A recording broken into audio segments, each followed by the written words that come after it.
మన ప్రభువైన యేసుక్రీస్తు వారి శ్రేష్ఠ నామంలో వీడియో చూస్తున్న సహోదరులకు నా యొక్క వందనం తెలుసుకుంటున్నాను. ప్రియులారా, మనము దెయ్యములు గూర్చిన సత్యం నేర్చుకుంటున్నాం. అందులో భాగంగా ఆల్రెడీ పార్ట్ 1 చేయడం జరిగింది. బహుశా ఈ వీడియో ఎవరో కొత్తగా చూసుంటారో మీరు మన ముందు ఏదైతే చెప్పుకున్నామో ఆ వీడియో కూడా మీరు చూసే ప్రయత్నం చేయండి. ప్రియులారా, మరి మనము దెయ్యం గూర్చిన సత్యం అనే అంశం ధ్యానించుకుంటున్నాం. అందులో భాగంగా దెయ్యములు పాత నిబంధనలో ఏ విధంగా వచ్చి ఆ మాట ఏ విధంగా పిలువబడిందో ఆలోచించాం. వాస్తవంగా పాత నిబంధనలు ఎక్కడో కూడా మనకి దెయ్యములు పట్టడము అనే అంశం ఎక్కడ చూడలేము. ఎస్పెషల్లీ కేవలము సౌలు సందర్భం తప్ప ఇంకెక్కడ కూడా దెయ్యం పట్టిన సందర్భం ఎక్కడ మనం చూడలేం పాత నిబంధనలో. అయితే పిల్లల కొత్త నిబంధనలు మటుకు మనము యేసుక్రీస్తు వారి పరిచయ కాలంలో దెయ్యం పట్టడము, వెళ్ళగొట్టడము, యేసుక్రీస్తు వారు మనం ఆయన శిష్యులతో వెళ్ళగొట్టడం మనం అటువంటి అంశం చదువుకోగలం కొత్త నిబంధనలో. అది పిల్లలు ఆఖరి వాస్తవానికి మనం ఒక మాట ఆలోచించగలిగితే ఇందుకు నేర్చుకున్నాం. దెయ్యములకి స్వరూపం లేదు, దెయ్యములకు రక్తమాంసం లేవనే విషయం నేర్చుకున్నాం. ఎందుకంటే దెయ్యములను కూడా ఆత్మజీవులను అర్థం చేసుకోవచ్చు. అయితే ప్రియుల మరి దెయ్యాల ఆత్మజీవులు అయినప్పుడు వాటిని సృష్టించింది ఎవరంటే వాటి సృష్టించింది దేవుడైన విషయం అర్థం చేసుకోవాలి. ఎందుకంటే దెయ్యములైనా సాతాన్ అయినా సరే వాళ్ళు స్వయంభవులు కాదు, వాటంతా అవి పుట్టినవి కావు. కానీ ఈ లోకంలో ఉన్న విశ్వంలో ప్రతిదీ కూడా దేవుని చేత పుట్టించబడిన విషయం మనం అర్థం చేసుకోవాలి. దేవుడే, తండ్రి అనే దేవుడు, యేసుక్రీస్తు వారు, పరిశుద్ధాత్మ, ముగ్గురు తప్ప విశ్వంలో ఉన్న ప్రతి ఒక్క జీవి కూడా సృజించబడిన విషయం మనం అర్థం చేసుకోవాలి. రైట్. అది ప్రియులారా, మరి దెయ్యాలకి డిమాన్స్ అని, కొన్ని సందర్భాల్లో డెవిల్స్ అని, ఈవిల్ స్పిరిట్స్ అని, అన్క్లీన్ స్పిరిట్స్ అనే పదాలు రాయబడ్డాయి. మరి తెలుగులో చూసుకుంటే దురాత్మలు, అపవిత్రాత్మలు, దెయ్యం అనే పదం వాడబడ్డాయి. వాస్తవానికి మనం ఇంత ముందు ఎపిసోడ్లో మనం నేర్చుకున్నాం. సాతాను వాని యొక్క అపవాది దూతలు ఎవరైతే ఉన్నారో వాళ్ళ యొక్క పని వేరు, వాళ్ళ యొక్క పని విధానం వేరు అనే విషయం నేర్చుకున్నాం. సాతాను కూడా డెవిల్ అనే పదం వాడబడింది. దెయ్యములు కూడా కొన్ని సందర్భాల్లో దెయ్యములు, డెవిల్స్ అనే పదం వాడబడింది. అయినప్పటికీ కూడా సాతాను ఒక పని వేరు, వాడి యొక్క పని విధానం వేరు, దెయ్యముల ఒక పని విధానం వేరు. దెయ్యములు ఒక మనిషిని పడతాయి, దెయ్యములు ఒక మనిషిని ఆవహిస్తాయి, సాతాను ఒక మనిషి ఒక హృదయాన్ని ప్రేరేపిస్తాడు. పిల్లలు మీకు చిన్న ఎగ్జాంపుల్ చెప్తే మీకు అర్థం అవ్వాలి. పిల్లలు జాగ్రత్త గమనించండి. ఒక మనిషి ఉన్నాడు, దెయ్యం ఒక పని ఏంటి పిల్లరా, ఒక మనిషిలోకి ఒక దెయ్యం రాగలదండి. అంటే దెయ్యం పట్టడం అర్థం పిల్లలు, దెయ్యం పట్టడం అంటే ఒక మనిషిని ఆక్రమించుకోగలదు. ఒక మనిషిలో దూరి ఒక మనిషిలో ఆక్రమించి ఆ మనిషిని తన స్వాధీనంలోకి తెచ్చుకోగలదు. జాగ్రత్త వినాలి. దెయ్యములు అంటే ఒక మనిషిలో ఆవహించి ఆ మనిషిని తన స్వాధీనంలో తీసుకోవచ్చు. కానీ సాతాను మటుకు వాడికి పని విధానం వేరు. ఏ విధంగా అంటే సాతాను వాడికి పని ఏంటి పిల్లలు మనం ఆలోచించగలిగితే, సాతాను మనిషిలో దూరలేడు. కాకపోతే సాతానుకు పని ఏంటంటే సాతాను మనిషిలో ఉన్న హృదయాన్ని ప్రేరేపిస్తాడు. మనుషుల యొక్క హృదయంలో చెడ్డ తలంపులు, చెడ్డ ఆలోచన పుట్టించి తద్వారా మనిషిని పాపం చేయిస్తాడు. ఆ విషయం మనకు అర్థం అవ్వాలి. కాబట్టి దెయ్యం పట్టడము, తర్వాత సాధారణ పనిచేసే విధానం రెండో ఒకటి కాదు విషయం మనకు అర్థం అవ్వాలి. రైట్. పిల్లలు మనం ఆలోచించగలిగితే పాత నిబంధన మనం చూసుకోగలిగితే మనం చదువుకున్నాం, యెహోవా యొద్ద దురాత్మ పంపక పదం ఉంటుందండి. మొదటి సమయంలో 16-14 చూసాం. దేవుని యొద్ద నుండి దురాత్మ వచ్చిన విషయం నేర్చుకున్నాం. వాస్తవానికి దురాత్మ ఎక్కడి నుండి వచ్చిందో ఆలోచిద్దాం. ఒకసారి మనం ఒక మాట ఆలోచిద్దాం. దురాత్మ అంటే దెయ్యములు ఎక్కడి నుండి వచ్చాయి? వాస్తవానికి వాటిని సృష్టించింది దేవుడు అనే విషయం మనకు అర్థమైంది. రెండో పాయింట్ ఏంటంటే, మరి దేవుని యొద్ద నుండి దురాత్మ వచ్చిందంటే పరలోకం నుండి వచ్చిందో ఆలోచిద్దాం.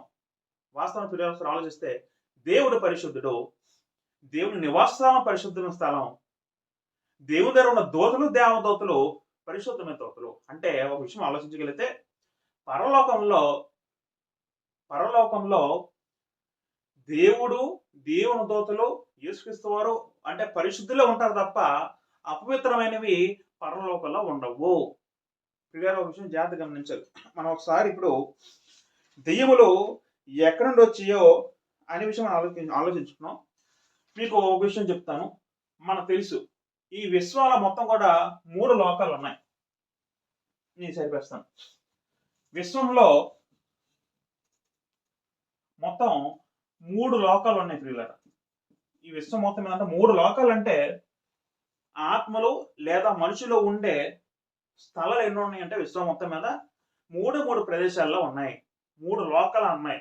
మీరు ఎలా చెప్పగలరు 3 లోకాల మాత్రమే మనుషులు అని అర్థం చేసుకుంటే, మనం ఒకసారి ఫిలిప్పీ రాసిన పత్రిక చదువుకుందాం. ఫిలిప్పీ రాసిన పత్రిక 2వ అధ్యాయము 9 చదువుకుని పిల్లలు. ఇక్కడ ఫిలిప్పీ రాసిన పత్రిక 2వ అధ్యాయం 9 చదువుకుంటే అక్కడ చదువుకుందాం వచనం. ఫిలిప్పీ రాసిన 2:9 అందుచేతను పరలోకమందున్న వారిలో గాని, భూమి మీద ఉన్నవారిలో గాని, భూమి క్రింద ఉన్నవారిలో గాని ప్రతివాని మోకాలను యేసు నామమున వంగునట్లును. ఇక్కడ సందర్భం పక్కన పెడితే అంటే యేసు నామంకి అందరూ వంగాలి, ఆయన అందరూ స్తుతించాలన్న ఒక సందర్భంలో అక్కడ పరిశుద్ధాత్ముడు ఏం చెప్తున్నాడంటే ఇక్కడ జాగ్రత్త గమనిస్తే అంటే మనుషులు లేదా ఆత్మలు, మనుషులు మరియు ఆత్మలు అనే ఆత్మ జీవులు ఎక్కడెక్కడ ఉంటాయని ఇక్కడ కొన్ని మాటలు రాయడం జరిగింది. మొదటగా ఆలోచించగలిగితే జాగ్రత్త వినండి. పరలోకమందు అంటే పరలోకం. రెండవది భూమి మీద.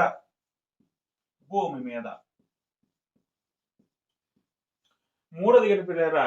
భూమి క్రింద.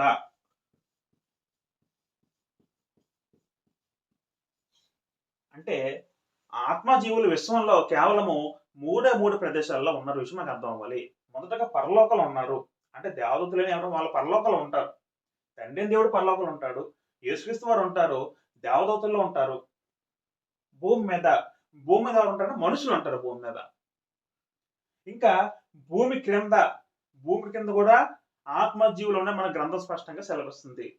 భూమి క్రింద అంటే అర్థం ఏంటండి అని అర్థం చేసుకుంటే, ఈ భూమి కింద మనం ఎలా అర్థం చేసుకుంటాం కదా, దీన్ని మృతుల లోకము. భూమి క్రింద అంటే మృతుల లోకం, లేకపోతే పాతాళ లోకం అని పిలవచ్చు.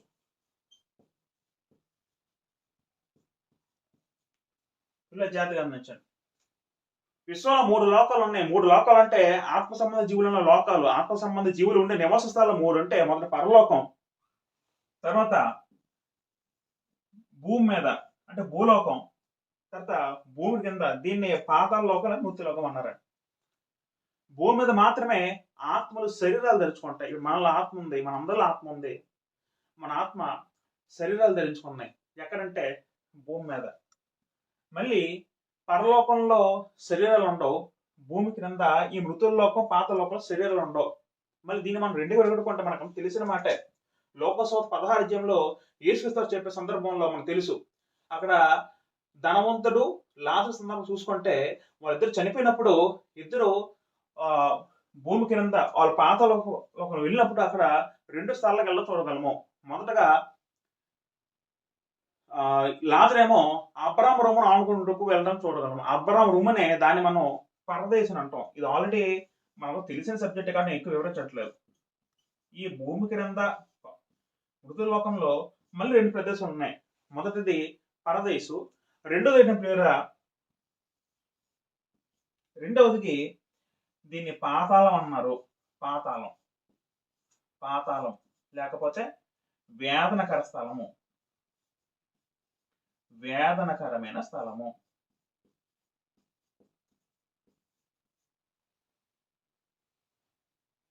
వేదనకర స్థలం మీరు ఎలా చెప్పగలరో అర్థం చేసుకుంటే ఒకసారి మనము లోకసోత 16 తిరిగేస్తే అక్కడ ఆ సందర్భం వస్తే మనం ఉపమానం చదువుకుంటే ఇక్కడ ధనవంతుడు చదువుకున్నారు. అక్కడ జాగ్రత్త గమనిస్తే 16 వారును ఈ వేదనకరమైన స్థలముకు రాకుండా అన్నారండి. అక్కడ ఎవరన్నారు? అక్కడ ఈ ధనవంతుడు అంటున్నాడు అబ్రాహాంతో వేదనకర స్థలం అన్నారండి ఇక్కడ. అంటే ఇక్కడ బాధ ఉంటుంది. ఎక్కడ? మృతుల లోకంలో లేదా పాతాళ లోకంలో. పాతాళంలో భాగం ఉంది. ఈ భాగంకి పరదేశం మధ్యన పెద్ద అగాధం ఉంది. అంటే ఎక్కడ వాళ్ళు ఇక్కడ రాలేరు, ఎక్కడ వాళ్ళు ఇక్కడికి వెళ్ళలేరు.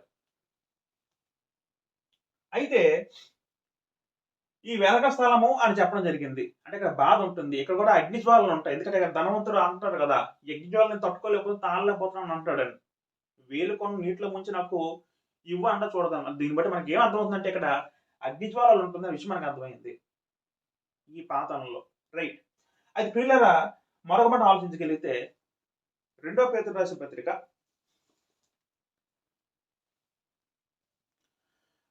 రెండో పేతురు రాసిన పత్రిక మనం ఒకసారి ఆలోచించగలిగితే అక్కడ రెండు సంఘటనలు మనం ఆలోచించగలిగితే రెండో పేతురు రాసిన పత్రిక మనం 2వ అధ్యాయము 4వ వచనంకి వెళ్తాం.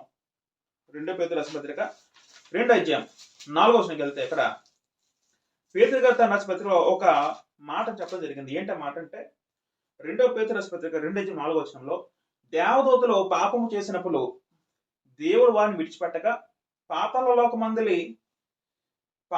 లోకమందలి కటిక చీకటి గల బిలంలోకి త్రోసి, ఇక్కడ పదం ఉంటుంది జాగ్రత్తగా గమనిస్తే, దేవదూతలు పాపము చేసినప్పుడు మనకి సందర్భం మనకి పూర్తిగా దేవుడు వివరించలేదు. కానీ కాకపోతే ఈ వచ్చిన బట్టి కొన్ని విషయాలు మనం అర్థం చేసుకునే విషయం ఏంటంటే పిల్లరా, పరలోకంలో దేవతలు కూడా పాపము చేశారు. విషయం మనకు అర్థం అవ్వాలి. వాళ్ళు ఎవరో మనకు గ్రంథం తెలియపరచలేదు. మనం సైలెంట్ ఉందాం అక్కడ. మనం ఎక్కువ ఊహించుకోకూడదు. మనకు అర్థం విషయం ఏంటంటే ఒకప్పుడు దేవతలు పరలోకాలు ఉండేవి. అయితే దేవదూతలు పాపం చేశాయి. ఈ విషయం అర్థం అవ్వాలి. అంటే మనుషులే కాదు దేవతలు కూడా పాపం చేస్తారని మనకి గ్రంథం సెలవిస్తుంది. అయితే పరలోకంలో దేవదూతలు పాపం చేసినా సరే దేవుడు మనం విడిచిపెట్టలేదండి.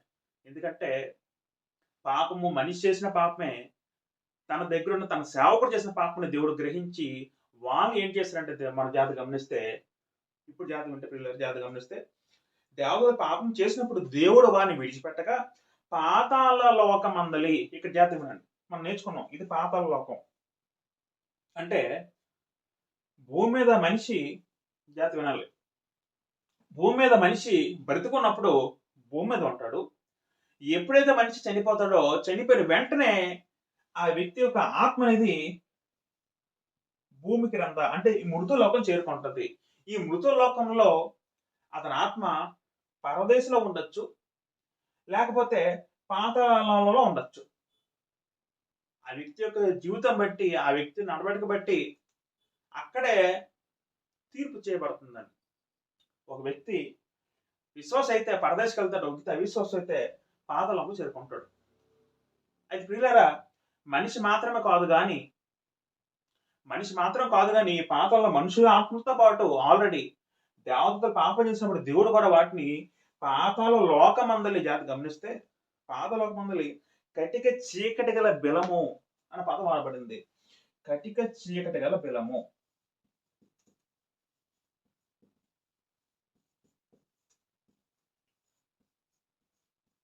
అంటే అగాధము అనే పదం వాడబడింది. కొన్ని వెర్షన్ అగాధం అంటే ఇది కూడా పాతాలను సూచించే ఒక మాట. అంటే పాతాలలో కటిక చీకటి ఉంటుంది, గాఢాంధకారం. ఇదే యోధ పత్రికలు చూసుకుని పిల్లలు, యోధ పత్రికలు కూడా మనం తేడా ముందు యోధ పత్రిక చూసుకుంటే అక్కడ కూడా ఈ దేవదూతల గురించిన ఒక సందర్భం ఉంటుంది. అంటే దేవుడు మనకు పూర్తిగా చెప్పలేదు, కానీ మనం ఒక విషయం ఆలోచించగలిగితే 6వ వచనంలో, యోధ పత్రిక 6వ వచనంలో, మరియు తమ ప్రధానత నిలుపుకొనక తమ నివాసాలను విడిచిన దేవదూతలను మహాదినం జరుగు తీర్పు వరకు కటిక చీకట్లో నిత్య పాశంతో ఆయన బంధించి భద్రము చేస్తున్నాం. అంటే తీర్పు వరకు వాళ్ళు ఉంచుతున్న దేవుడు ఏం చేసిన దేవదూతలు పాపం చేసినప్పుడు కూడా వాళ్ళని విడిచిపెట్టకుండా కటికి చీకటి అనే పదం వాడబడింది. ఇక్కడ కూడా కటికి చీకటి గాఢాంధకారంలో నిత్య పాశములతో ఆయన బంధించి భద్రం చేసాను. అంటే ఈ పాతాళంలో ఎవరెవరు ఉన్నారంటే పాపము చేసిన దేవదూతలు ఉన్నారు. పాపము చేసిన దేవదూత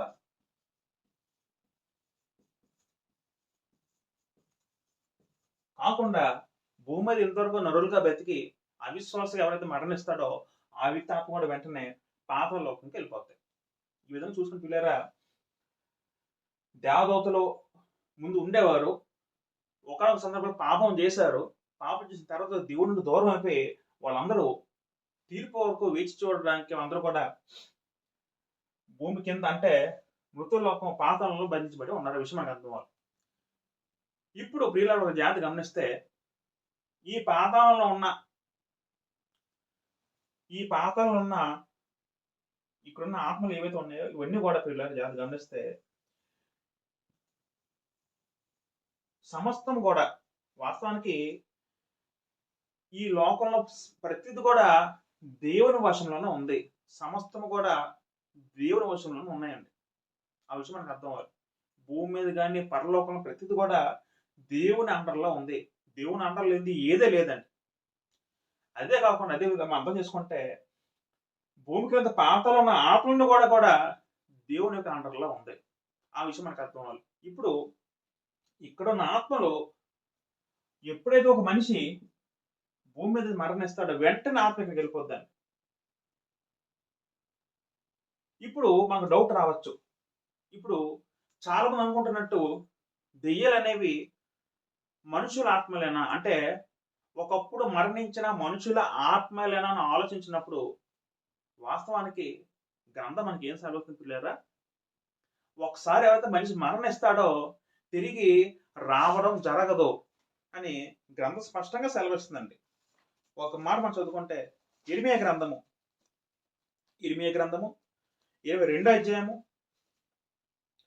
10వ చదువుకుని పిల్లలు ఇక్కడ ఇర్మియా గ్రంథము 22వ అధ్యాయం 10వ చదువుకుంటే, చనిపోయిన వారి గురించి ఏడవద్దు, వాడి గురించి అంగలార్చవద్దు, వెళ్ళిపోచిన వాడి గురించి బాగా రోదనం చేయడి, వాడు ఇక్కడ తిరిగి రాడు, తన జన్మభూమిని చూడడు. వాస్తవ గ్రంథం ఏం సెలవిస్తుందంటే ఒక వ్యక్తి చనిపోయిన వెంటనే తిరిగి ఆ వ్యక్తి ఇంకా మరి రాడు భూమి మీద, కానీ గ్రంథం స్పష్టంగా సెలవిస్తుంది. ఇంకా ఉన్నాయి కొన్ని మాటలు.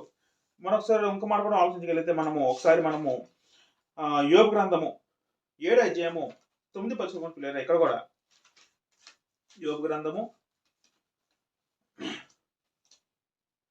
7వ అధ్యాయము 9 చదువుకుంటున్నారు. ఇక్కడ కూడా మేఘం వేడిపోయి అదృశ్యమగినట్లు పాతాలకు దిగిపోయిన వాడు మరి ఎప్పుడూ రాడు, అతడు ఇక ఎన్నడూ తన ఇంటికి రాడు, అతని స్థలం అతను మరలా ఎరగదు.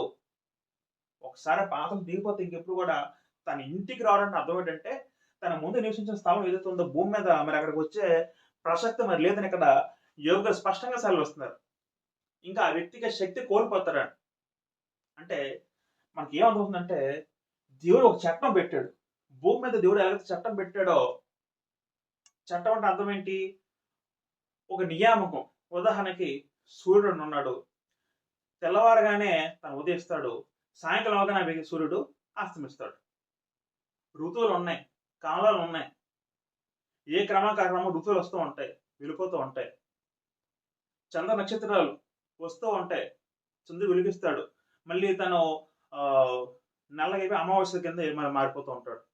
పౌర్ణమి, అమావాస్య, ఇలాగా ప్రకృతిలో సమస్తం కూడా దేవుని అధీనంలో ఏ విధంగా నడుస్తున్నాయో అదే విధంగా దేవుని చట్టం బట్టి సమస్తం నడుస్తుందండి. మనిషి ఉన్నాడు, దేవుడు మనిషి బట్టి ఏర్పరిచిన చట్టం ఏంటండి, మనిషి ఎదుగుతాడు, ఫస్ట్ చిన్నపిల్లడికి పుడతాడు, తర్వాత ఎదుగుతాడు, యవనము, మధ్య వయసు, చివరికి వృద్ధాప్యం, తర్వాత చనిపోవడం. అది దేవుడు ఏర్పాటు చేసిన చట్టం. అదే విధంగా మనిషి చనిపోయిన తర్వాత దేవుడు చేసిన చట్టం ఏంటంటే మనుషుల ఆత్మలన్నీ కూడా ఒక ప్లేస్ లో ఉండాలి నియమించాడు. ఆ స్థలాన్ని పాతాళం ఉన్నారు. అయితే ఇక్కడ యోగంలో కూడా దేవుడు మాట ఏం సెలవుస్తుందంటే మనుషుడు చనిపోయిన తర్వాత తిరిగి మరి భూమి మీద రాడని ఇంకా గ్రంథం స్పష్టంగా సెలవిస్తుందండి. దావీదు కూడా ఒక సందర్భం ఇంకో లాస్ట్ ముంచేద్దాం.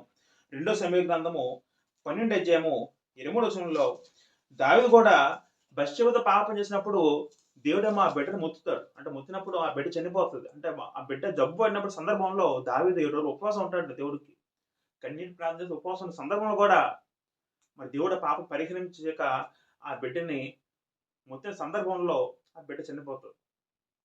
అప్పుడు దావీదు ఏమంటాడో ఆలోచిద్దాం. 2వ సమూయేలు గ్రంథము 12వ అధ్యాయం 23 చదువుకుని పిల్లలు ఇక్కడ దావీదు అంటాడండి, ఇప్పుడు చనిపోయిన కనుక నేను ఎందుకు ఉపవాసం ఉండవలను, వాణ్ణి తిరిగి రప్పించగలనా, నేను వాని ఎందుకు పోదును కానీ వాడు నా ఎదుగు మరలా రాడని వార్త చెప్పాను. దావీదు ఏమంటాడంటే ఇంకా చచ్చిపోయాడు, చనిపోయిన తర్వాత ఇంకా నేను అక్కడికి వెళ్ళాలి తప్ప వాడు నా దగ్గర రాడని ఇక్కడ దావీదు చెప్తున్నాడు అండి. అక్కడ అంటే మనకి ఏం అర్థం అనుకుంటారా, ఎప్పుడైతే మనిషి చనిపోతాడో చనిపోయిన వెంటనే పాపంలో దిగిపోతాడు. దిగిపోయిన తర్వాత ఇంకే సందర్భం కూడా మనిషి పైకి రాడు, మనిషి ఇంకా భూమి మీదగా రాడు. కాబట్టి మనకు అర్థం చేసిన విషయం ఏంటంటే దెయ్యములను ఏవైతే ఉన్నాయో అవి మనుషుల ఆత్మలు కావు. మనుషుల ఆత్మలు కావు అని మీరు ఎలా చెప్పగలరంటే ఆల్రెడీ చనిపోయిన ఆత్మ అయితే మటుకు తిరిగి భూమి మీదకి రావడం అసంభవం. అయితే రెండు సందర్భాలు ఏంటంటే పిల్లలు మనం ఒకసారి రెండు సందర్భంలో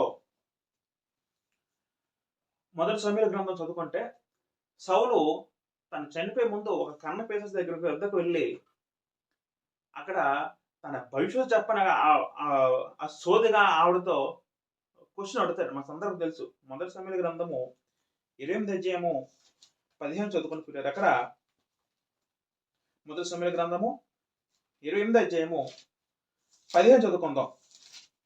అక్కడ ఆ కన్న పేసెస్ దగ్గరికి వెళ్ళి తను విచారిస్తున్నప్పుడు యుద్ధంకి వెళ్ళాలి వద్దనప్పుడు అక్కడ సమూయేలు అప్పటికి చనిపోతాడు. అప్పుడు సమూయేలు భూమి మీద ఉండడు.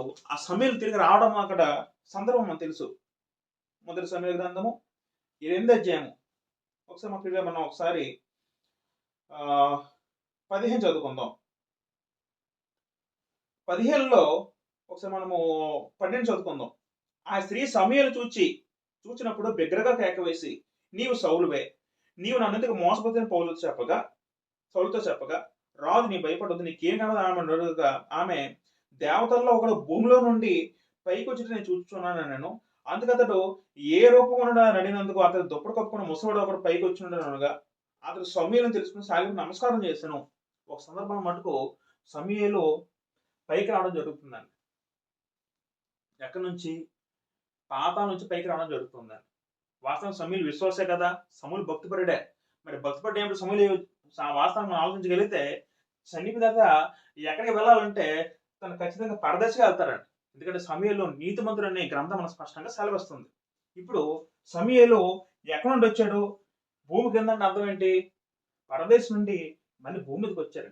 ఇప్పుడు కన్న పిసలు సోలు చెప్పి ఆవిడ చెప్పడం వల్ల సమూయేలు వచ్చాడా, లేకపోతే దేవుని పర్మిషన్ వల్ల వచ్చారంటే పిల్లలు జాగ్రత్త అర్థం చేస్తే అది దేవుని అమృత వల్ల వచ్చారండి.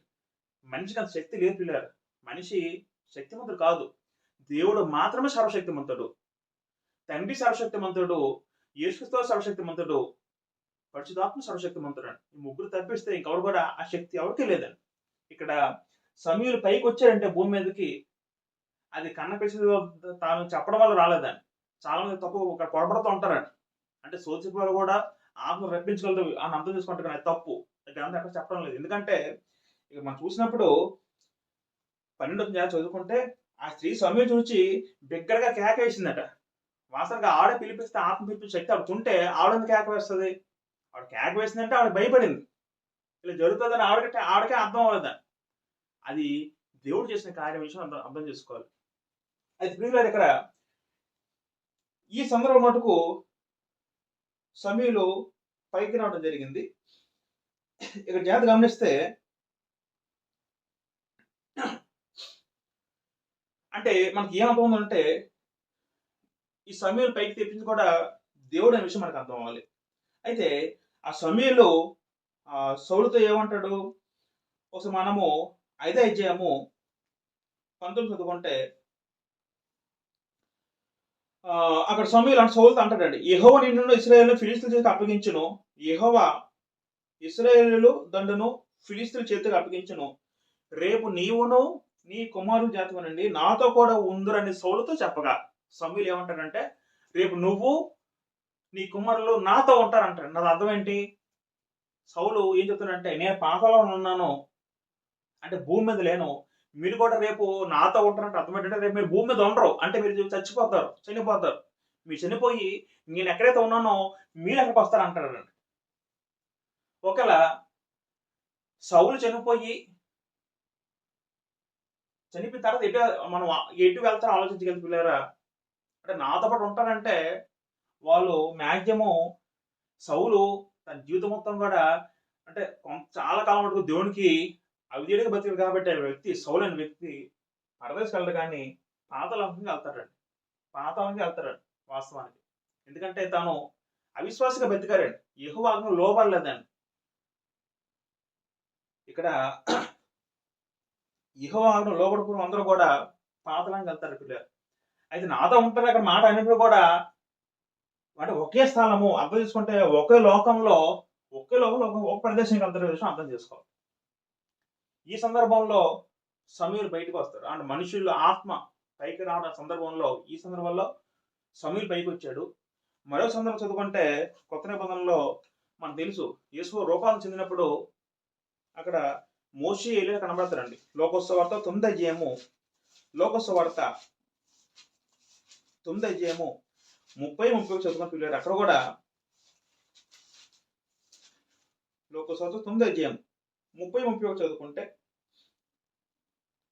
మరి ఇద్దరు పురుషులు ఆయనతో మాట్లాడుచుండేది. వారు మోషే ఏలియని అందరూ వారు మహిమతో ఆగపడి ఆయన యెరూషలేములో నెరవేర్చిన నిర్గమం గురించి మాట్లాడుచుండేది. మోషే ఏలియాలు యేసు కనబడతారండి. భూమి మీద ఉన్నప్పుడు యేసు రూపాన్ని చెందినప్పుడు వాళ్ళు కనబడతారండి. మరి వాళ్ళు కనబడితే ఎక్కడి నుంచి వచ్చారు వాళ్ళు? వాసన వచ్చింది పరదేశం నుండి వచ్చి ఉంటారండి. ఎక్కడి నుండి వచ్చారండి? చనిపోయారు, ఆత్మలుగా ఉన్నారు పరదేశంలో. ఆ పరదేశంలో ఉన్న ఆత్మలుగా ఉన్న వారే భూమి మీదకి యేసు రూపం చెందినప్పుడు వచ్చారండి.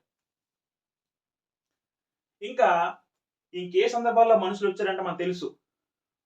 యేసుక్రీస్తు వారు ఆయన శిష్యులు పాత నిబంధనలు కూడా ఏలియా ఎలీషా కొన్ని ప్రవక్తల కాలంలో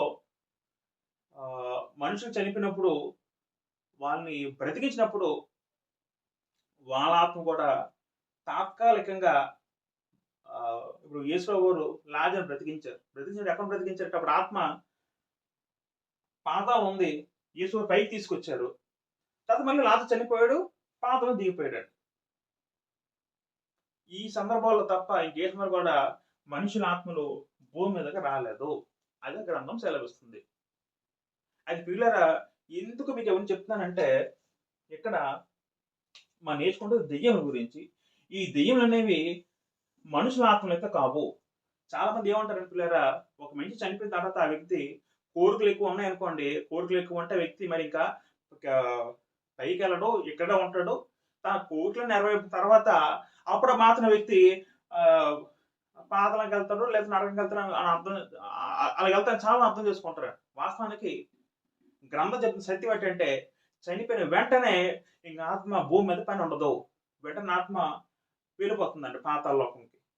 వితిన్ సెకండ్స్ లో ఫ్రాక్షన్ ఆఫ్ సెకండ్స్ లో ఆత్మ అనేది పాతాళంలో దిగిపోద్దండి. అది దేవుడు ఏర్పాటు చేసిన చట్టం. అయితే ఇవి మనం నేర్చుకున్న దెయ్యములు అనేవి ఎక్కడ పిల్లలది అంటే అపవిత్ర ఆత్మలు నేర్చుకున్నాం కదా. అపవిత్ర ఆత్మలు పరలోకంలో ఉండవు, భూమి మీద ఉండవు. అవి ఎక్కడ ఉంటాయంటే పిల్లరా ఇదే పిల్లరా మనం ఇప్పుడు ఏదైతే నేర్చుకున్నామో ఈ పాతాళము, ఇప్పుడు దేవత పాపం చేసినప్పుడు ఉన్న ఏవైతే ఉన్నాయో అవే దురాత్మల విషయం అర్థం చేసుకోవాలి. ఇవంతా ఎందుకు చెప్పానంటే మీకు అది అర్థం అవడానికి. దురాత్మలు దెయ్యములు అంటే పాతాళ లోకంలో కటిక చీకటి బిలంలో ఉన్న ఆత్మలే ఆ దురాత్మలు. యెహోవా యొద్ద నుండి దురాత్మ వచ్చెను అంటే మనం చదువుకున్నాం మొదటి సంఖ్యలో 14 యెహోవా యొద్ద దేవుని యొద్ద నుండి దురాత్మ వచ్చిందని అర్థం పిల్లరా. దేవుడు ఈ పాతాళంలో ఉన్న దురాత్మల్ని బయటికి తీసుకొచ్చారండి. ఎవరు తీసుకొచ్చారు? దేవుడు తీసుకొచ్చారు. అంటే దేవుని యొద్ద నుండి వచ్చిందంటే అర్థం పిల్లరా. దేవుని యొక్క ఆజ్ఞతో, దేవుడి యొక్క అనుమతితో దురాత్మలు ఇక్కడి నుంచి భూమి మీదకి వచ్చాయి. దేవుడు అన్నాడు ఆజ్ఞాపించాడు ఒక దురాత్మకి.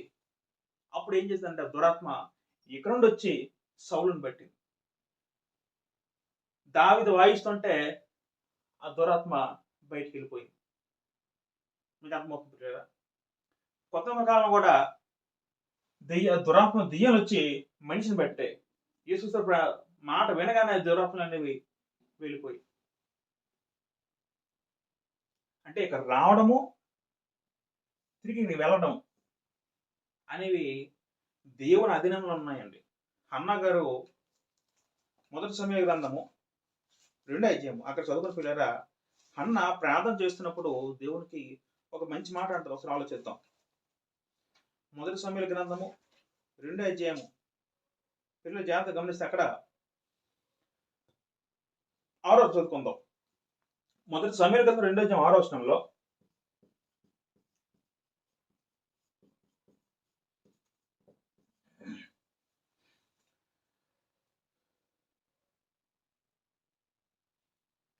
జనులను సజీవులుగాను మృతులుగాను చేయవాడు యెహోవాయే. పాతాళమునకు పంపుచు అందులో నుండి రప్పించువాడు ఆయనే.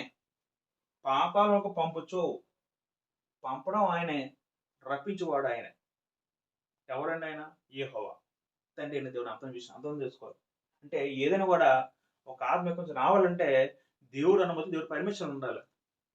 హన్న ఏదైతే ప్రవచించిందో అదే దేవుడు సమూయేలు తన కొడుకు నెరవేర్చాడు. అవునా కాదా? సమూయేలు చనిపోయాడు, మరి భూమి మీదకి వచ్చారు కదా. చూసారా ఎలా నెరవేరిందో. తను చెప్పిన మాటే తన కొడుకు ద్వారా నెరవేర్చాడు దేవుడు. సమూయేలు చనిపోయాడు, సౌలు ఆ కన్నపెసెజ్జి సోదుగా ఆమె వద్ద విచారణ చేసినప్పుడు దేవుడు రప్పించాడు, మళ్ళీ పంపాడు. అంటే పంపువాడు, రప్పించేవాడు దేవుడు అనే విషయం మనకు అర్థం అవ్వాలి. పాపాల్లో ఉన్న వాటినే దేవుడు రప్పించే విషయం మనకు అర్థం చేసుకోవాలి. ఎందుకంటే దురాత్మలు ఉండేవి కటికి చీకటి బెల్లము. దురాత్మలు అంటే ఒకప్పుడు దేవదూతలు. దేవుడు వాటిని భూమి మీద రప్పించాడు యేసుక్రీస్తు పరిచర్య కాలంలో. మనం కొన్ని మాటలు ఆలోచించగలిగితే పిల్లారా, ఒకసారి మార్కు సువార్త 1వ అధ్యాయం 34వ వచనంలో ఇక్కడ జాగ్రత్త గమనిస్తే, మార్కు సువార్త 1వ అధ్యాయము 34వ వచనంలో మన జాగ్రత్తగా ఆలోచిద్దాం. ఇక్కడ ఒక వచనం ఏముంటుందంటే పిల్లారా, ఆయన నానావిధ రోగం చేత పీడింపబడిన అనేక స్వస్థపరిచి అనేకమైన దెయ్యములను వెళ్ళగొట్టెను. అవి తన్ను ఎరిగి ఉండినందున ఆయన ఆ దెయ్యములను మాట్లాడనీయలేదు. ఇక్కడ జాగ్రత్త గమనించండి. ఇక్కడ మనకి ఏం చెప్తుందంటే, ఈ దెయ్యములకి యేసు ఎవరో తెలుసండి.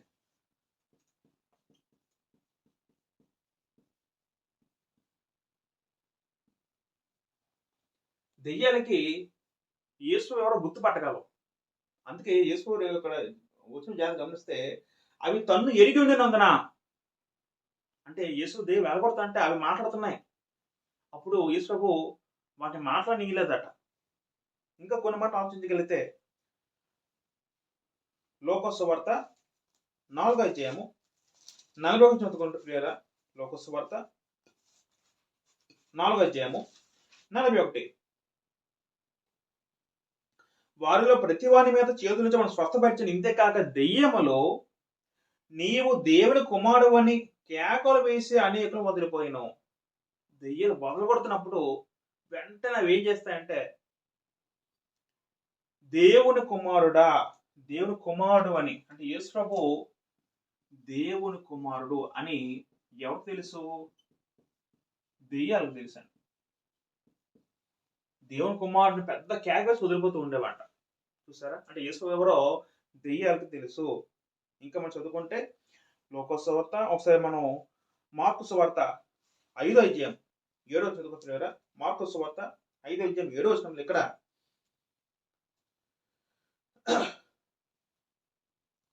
ఎందుకనగా ఆయన అపవిత్రాత్మ ఈ మనిషిని విడిచిపోమని వారితో చెప్పును, మరియు ఆయన నీ పేరేమని అడుగుగా వాడు నా పేరు శానా ఎలాగ మేము అనేకులు చెప్పి. అంటే అపవిత్రాత్మ దెయ్యములు మనం చదువుకున్నాం. దెయ్యముల పదము బహువచనము, ఎక్కువగా బహువచన రూపంలో పదం వాడబడింది విషయం అర్థం చేసుకున్నాం.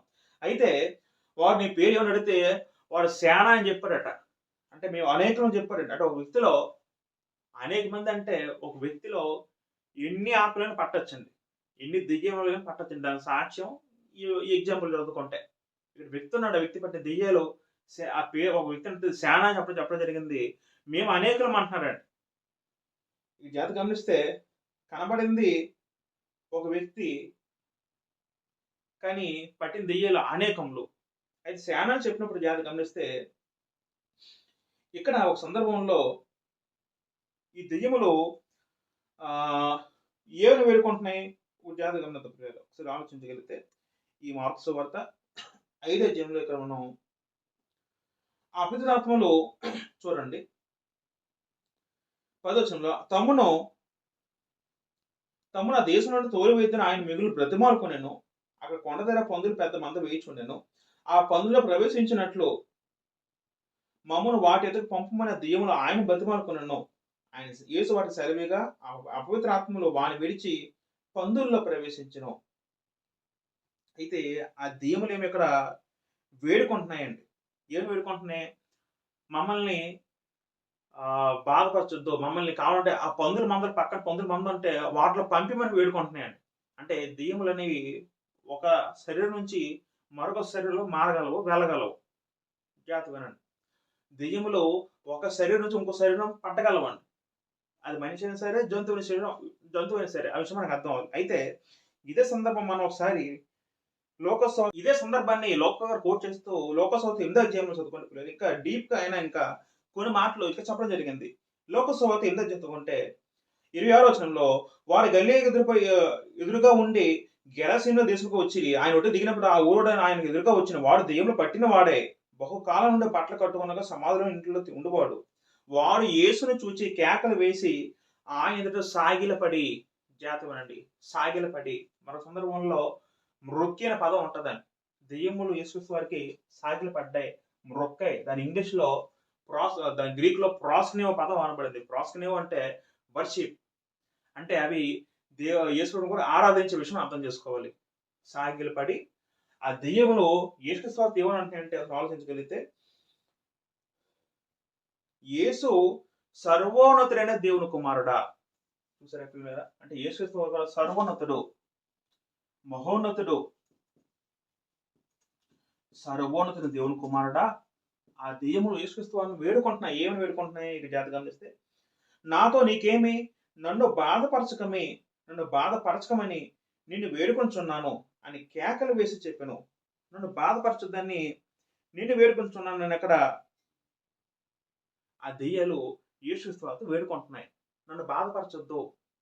ఇక్కడ జాగ్రత్త అభివృద్ధి చేయగలుగుతుంది, ఆలోచించగలిగితే ఇంకా ఆ దెయ్యములు ఏమంటాయంటే 31వ వచనం చదువుకుంటే, యేసు నీ పేరేమని అడుగగా సేన అని చెప్పి పాతాళమునకు పోవుటకు తమకు ఆజ్ఞాపింపవద్దని ఆయనను వేడుకొనెను. పాతాళమునకు పోవుటకు.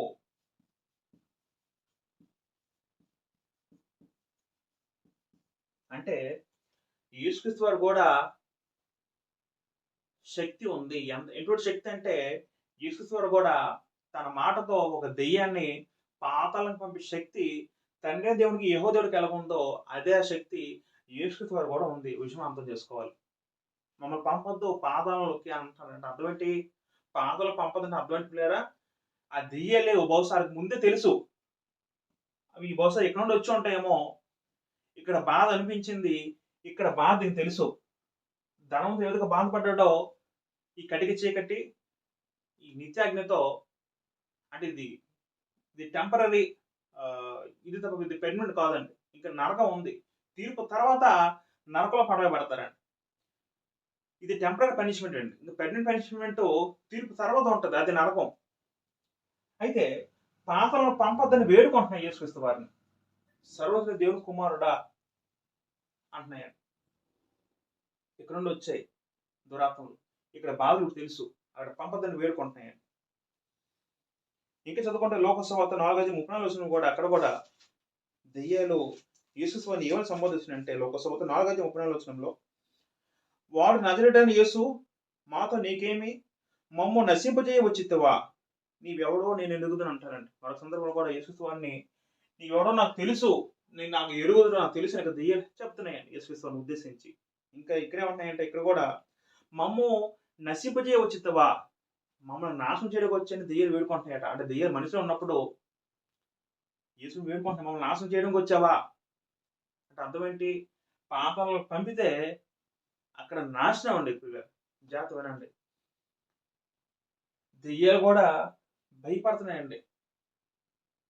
మీకు ఇంకా చెప్తాను. ఇక్కడ ఇంకేముంటాయంటే పిల్లలు, ఇక్కడ నీవు దేవుని పరిశుద్ధులోని బిగ్గరగా కేకలు వేసాను. ఒక సందర్భంలో యేసుక్రీస్తు వారిని దేవుని కుమారుడు అని చెప్పింది, సర్వోన్నతుడు చెప్పింది. మరో సందర్భంలో దేవుడు దేవుని పరిశుద్ధుడు అని దెయ్యములు యేసుక్రీస్తు అని చెప్పడం జరుగుతుంది. ఇంకా మనం చదువుకున్న పిల్లరా, యాకోబు రాసిన పత్రిక 2:19 వచనంలో, యాకోబు రాసిన పత్రిక 2:19 చదువుకున్న పిల్లరా, అక్కడ కూడా యాకోబు భక్తుడు అంటారండి 2:19లో, దేవుడు ఒక్కడే అని నీవు నమ్ముచున్నావు, అలా నమ్ముట మంచిదే. దెయ్యములను నమ్మి వణుకుచున్నామంటారండి. దేవుడు ఒక్కడే అని నీవు నమ్ముచున్నావు, అలా నమ్ముట మంచిదే. దెయ్యములను నమ్మి వణుకుచున్నవి. దెయ్యాలు కూడా తండ్రికి అంటే దెయ్యాలకి తండ్రి ఎవరో తెలుసు, తండ్రి దేవుడు ఎవరో తెలుసు, యేసువారు ఎవరో తెలుసు. దెయ్యాలు కూడా తండ్రిని నమ్మి వణుకుచున్నవి. అవే దెయ్యాలు యేసువారు కూడా తెలుసు, యేసువారు కూడా భయపడుతున్నాయి. వీళ్ళిద్దరికి కూడా దెయ్యాలు అనేవి వణుకుతో భయపడుతున్నాయి. అపోస్తలుల కార్యం 16:17 చదువుకుంటే అక్కడ కూడా ఒక సందర్భంలో అపోస్తలుల కార్యములు 16:17 ఒక దెయ్యం పట్టిన ఒక ఆమెమో ఒక దెయ్యము పౌలు వెళ్తుంటే అపోస్తలుల కార్యం 16:17 ఒక ఆమె దెయ్యం పట్టిన ఒక స్త్రీ పౌలను చూసి ఏమంటే చదువుదాం. ఆమె పౌలను మమ్మల్ని వెంబడించి, ఈ మనుషులు సర్వోన్నతుడైన దేవుని దాసులు అంటదండి. వీరు మీకు రక్షణ మార్గం ప్రచురించిన వారే ఉన్నారని కేకలు వేసి చెప్పాను. ఒక సందర్భంలో దెయ్యాలు పౌలను చూసి పౌలు గారితో ఏమన్నా అంటే చూడండి, ఈ మనుషులు సర్వోన్నతుడైన దేవుని దాసులు, సర్వోన్నతుడైన దేవుని దాసులు అని పౌలు ఉద్దేశం చెప్పడం జరిగింది. అంటే దెయ్యాలకి పౌలు కూడా ఎవరో తెలుసు. మరొక సందర్భం చదువుకుంటే అపోస్తలుల కార్యం 19:15 అపోస్తలుల కార్యములు 19:15 చదువుకుంటారు. ఇక్కడ అందులో దెయ్యము, నేను యేసును ఎరుగుదును, పౌలును ఎరుగుదును, కానీ మీరెవరు అడుగక. ఒక సందర్భంలో కొంతమంది ఏమో యేసు నామంలో దెయ్యాలు వెళ్ళగొట్టడానికి ప్రయత్నిస్తున్నప్పుడు ఆ సందర్భంలో ఆ దెయ్యాలు ఏమంటాయి అంటే, ఆ స్కెవన్ అనే ప్రధాన కుమారుడు, ఆ వ్యక్తి మానసికుడు చెప్పబడింది. ఆ వ్యక్తి అట్ట యేసు నామంలో దెయ్యం వెళ్ళగొడుతున్న సందర్భంలో ఆ దెయ్యం ఏమని అంటుందంటే ఆ వ్యక్తితో, నాకు యేసు ఎవరో తెలుసు, పౌలు ఎవరో తెలుసు అంటుందండి. పౌలు అంటే ఎవరు? అపోస్తలుడు కదా. అంటే యేసుక్రీస్తు వారు అపోస్తలుతో పౌలుడు అంటే పౌలు. ఇవన్నీ కూడా దెయ్యాలు తెలుసు అంటే మేము ఎరుగుదుము. పిల్లలు మనకి ఏం అర్థమవుతుందంటే, దెయ్యాలు అనేవి ఒకప్పుడు పాతాళంలో ఉండేవి. పాతాళ కాలంలో దేవుని ఎదుట దురాత్మ ఏ విధంగా వచ్చిందో, ఈ దురాత్మ అనేది రావాలంటే దేవుడి పర్మిషన్ ఉంది. ఆ విషయం అర్థం చేసుకున్నాం. ఎందుకంటే 2 సందర్భాలు బట్టి దేవుని నుండి వచ్చిందే మనకు గ్రంథం సెలవు వస్తుంది. కాబట్టి మనం అలాగే అర్థం చేసుకుందాం. కృతజ్ఞతలు కూడా ఈ దెయ్యం ఎలా వచ్చాయంటే, ఇక్కడ నుంచి దేవుడు పాపం చేసిన దేవతలు ఎవరైతే అపవిత్రంగా ఉన్నారో పాతాలను కట్టించే బిలవన అన్న దాంట్లో అక్కడి నుంచి దేవతలు తీసుకొచ్చి దెయ్యాలుగా తీసుకొచ్చి దేవుడేమో భూమి మీద యేసు కాలంలో మనుషులు పట్టే విధంగా చేయడం జరిగింది. అలాగా మనుషులు పట్టిన దెయ్యాలు అనేవి దేవుడు ఎవరో తెలుసు, దేవుడు కుమారుడు ఎవరో తెలుసు, దేవుని శిష్యుల అపోస్తలులు ఎవరో తెలుసు. ఆ దెయ్యము దేవుని నమ్మి భయపడుతున్నాయి, యేసు చూసి వణుకుతున్నాయి. తర్వాత పాతాళం కూడా భయపడుతుందండి దెయ్యాలు. దెయ్యాలకి పాతాళం అంటే భయం. ఎందుకంటే పాతాళం భయంకర ప్రదేశం. అది పంపొద్దని వేడుకుంటున్నాడు యేసుక్రీస్తు అని. అక్కడ పంపొద్దు, నన్ను బాధపరచుకుంటున్నాయి, మమ్మల్ని నశింపజేయద్దు అంటున్నాయండి. అంటే ఇక్కడ బాధకర స్థలం అండి. ఇక్కడ వేదన ఉంటుంది, బాధ ఉంటుంది. పంపదని వేడుకుంటున్నాయి యేసుక్రీస్తు అని. జాగ్రత్త గమనిస్తే దెయ్యాలు అనేవి తండ్రికి భయపడుతున్నాయి, యేసుక్రీస్తుకు భయపడుతున్నాయి, పాపాలకు భయపడుతున్నాయి. కానీ మనిషి ఏమో దెయ్యానికి భయపడుతున్నాడు. మనిషి దేవుడికి భయపడలే కానీ మనిషి దెయ్యం భయపడుతున్నాడు. ఎంత ఘోరం ఆలోచించండి. అది ప్రియులారా, మనకేమర్థమైందంటే దెయ్యాలు అనేవి వాడికి దేవుడు ఎవరో తెలుసు, యేసు ఎవరో తెలుసు విషయం అర్థమైంది. ఇంకా మనం ఆలోచించగలిగితే దెయ్యాల పనులు ఏంటంటే పిల్లారా, దెయ్యాలు ఏం చేస్తాయి? ఒక విషయం పట్టినప్పుడు ఆ దెయ్యాలు అనేవి ఏం చేస్తే ఆలోచిద్దాం. మనం పూర్తిగా దెయ్యం గురించి పూర్తి స్టడీ చేద్దామండి ఇవాళ మొత్తం. ఇంత ఎపిసోడ్ మొత్తం కంప్లీట్ అయిపోద్ది. అంటే మనకు ఒక అవగాహన వచ్చేస్తుంది పిల్లారా. సత్యం అంటే ఏంటో మాకు తెలుస్తుందండి. దేవునికి సత్యం, దేవుని వాక్యం ఏం సెలవుతుందో తెలుస్తుందండి. ఈ దెయ్యాలని పేరుతో ఎంత అబద్ధ బోధ జరుగుతుందో లోకంలో, ఎంతమంది సేవకులుగా పిలబడుచున్నారు, విశ్వాసం మోసం చేస్తాను, మీకు అన్ని కూడా వివరిస్తానండి. వాస్తవానికి దెయ్యాలు పట్టినప్పుడు ఏమవుతుంది, దెయ్యాలు అనేవి, ఇప్పుడు వ్యక్తి ఉన్నాడు, ఎగ్జాంపుల్ ఒక వ్యక్తిని, ఈ మనిషి ఒకసారి ఒక మనిషి అనుకుంటున్నారు, ఒక మనిషికి దెయ్యం పట్టినప్పుడు ఆలోచించినప్పుడు మనకి ఏం అర్థమైందంటే, ఒక వ్యక్తిలో ఒక ఆత్మ, ఒక దురాత్మ పట్టచ్చు, లేకపోతే ఇంకా ఎన్ని ఆత్మలను పట్టచ్చండి. అంటే బాడీలో ఎన్ని ఆత్మలను స్టోర్ అవుతుందండి. ఎందుకంటే మరి ఎంత చదువుకున్నాం, శానా అన్న ఒకటి, అది ఎన్నో చాలా దెయ్యాలట, ఒకే వ్యక్తికి పట్టాయండి. ఒకే వ్యక్తిలో అనేక ఆత్మలు ఉన్నాయండి. అంటే దురాత్మలు అనేవి, దెయ్యములు అనేవి ఒక వ్యక్తిలో ఎన్నైనా పట్టచ్చండి. రెండు విషయం ఏంటంటే, ఒక దురాత్మ ఒక మనిషిని పట్టినప్పుడు ఈ మనిషి యొక్క ఆత్మని లొంగ తీసుకుంటుంది, తన ఆత్మని తన కౌంటర్లో పెట్టుకుంటుంది. ఆల్రెడీ మన అందరిలో ఆత్మ ఉంటుంది. ఈ ఆత్మని ఈ దురాత్మ తన స్వాధీనంలో పెట్టుకుంటుందండి. పెట్టుకున్న తర్వాత ఈ దెయ్యం ఒక మనిషి పట్టిన తర్వాత దెయ్యం చేసే పనులు ఏంటంటే, ఎక్కువ సందర్భంలో దెయ్యం ఒక మనిషి పట్టి వెంట ఆ వ్యక్తి రోగి అవుతాడండి, రోగస్తుడు అవుతాడు, లేదా రోగి అవుతాడండి.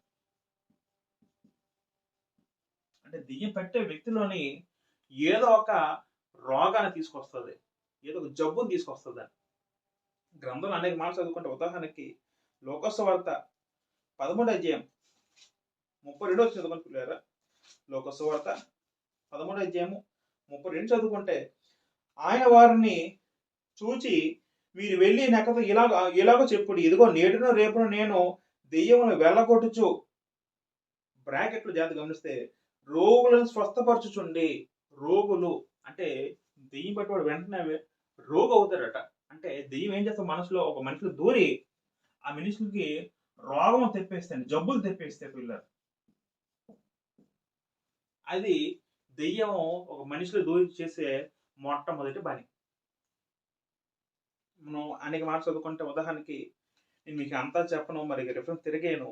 మత్తయి సువార్త 9వ అధ్యాయం వీలైతే రాసుకోండి. మత్తయి సువార్త 9వ అధ్యాయము 32, 33 వచనంలో అక్కడ ఒక వ్యక్తి దెయ్యం పట్టిన వెంటనే, ఒకసారి మన స్పీడ్ తిరిగేద్దానండి. మత్తయి సువార్త 9వ అధ్యాయం 32, 33 చదువుకొని, ఇక్కడ యేసును ఆయన శిష్యులు వెలుగుచుండగా కొందరు దెయ్యం పట్టిన మోగవాడిని ఆయన తీసుకొచ్చి ఉంచిరి. దెయ్యం వెలగొట్టబడిన తర్వాత ఆ మోగవాడు మాట్లాడగా జనసమూహం ఆశ్చర్యపడి, ఇశ్రాయేలీయులాగా ఎన్నడూ కనబడలేదని చెప్పుకొనిరి. ఒక సందర్భంలో దెయ్యం పట్టిన వెంటనే యేసు వెళ్ళగొట్టారండి, ఆయన మాటతో వెళ్ళగొట్టారండి. వెళ్ళగొట్టిన తర్వాత ఆ మోగవాడు మాట్లాడగా, జాగ్రత్త గమనించి పిల్లారా, వెళ్ళగొట్టిన తర్వాత ఏమైందంటే ఆ వ్యక్తి మాట్లాడాడండి.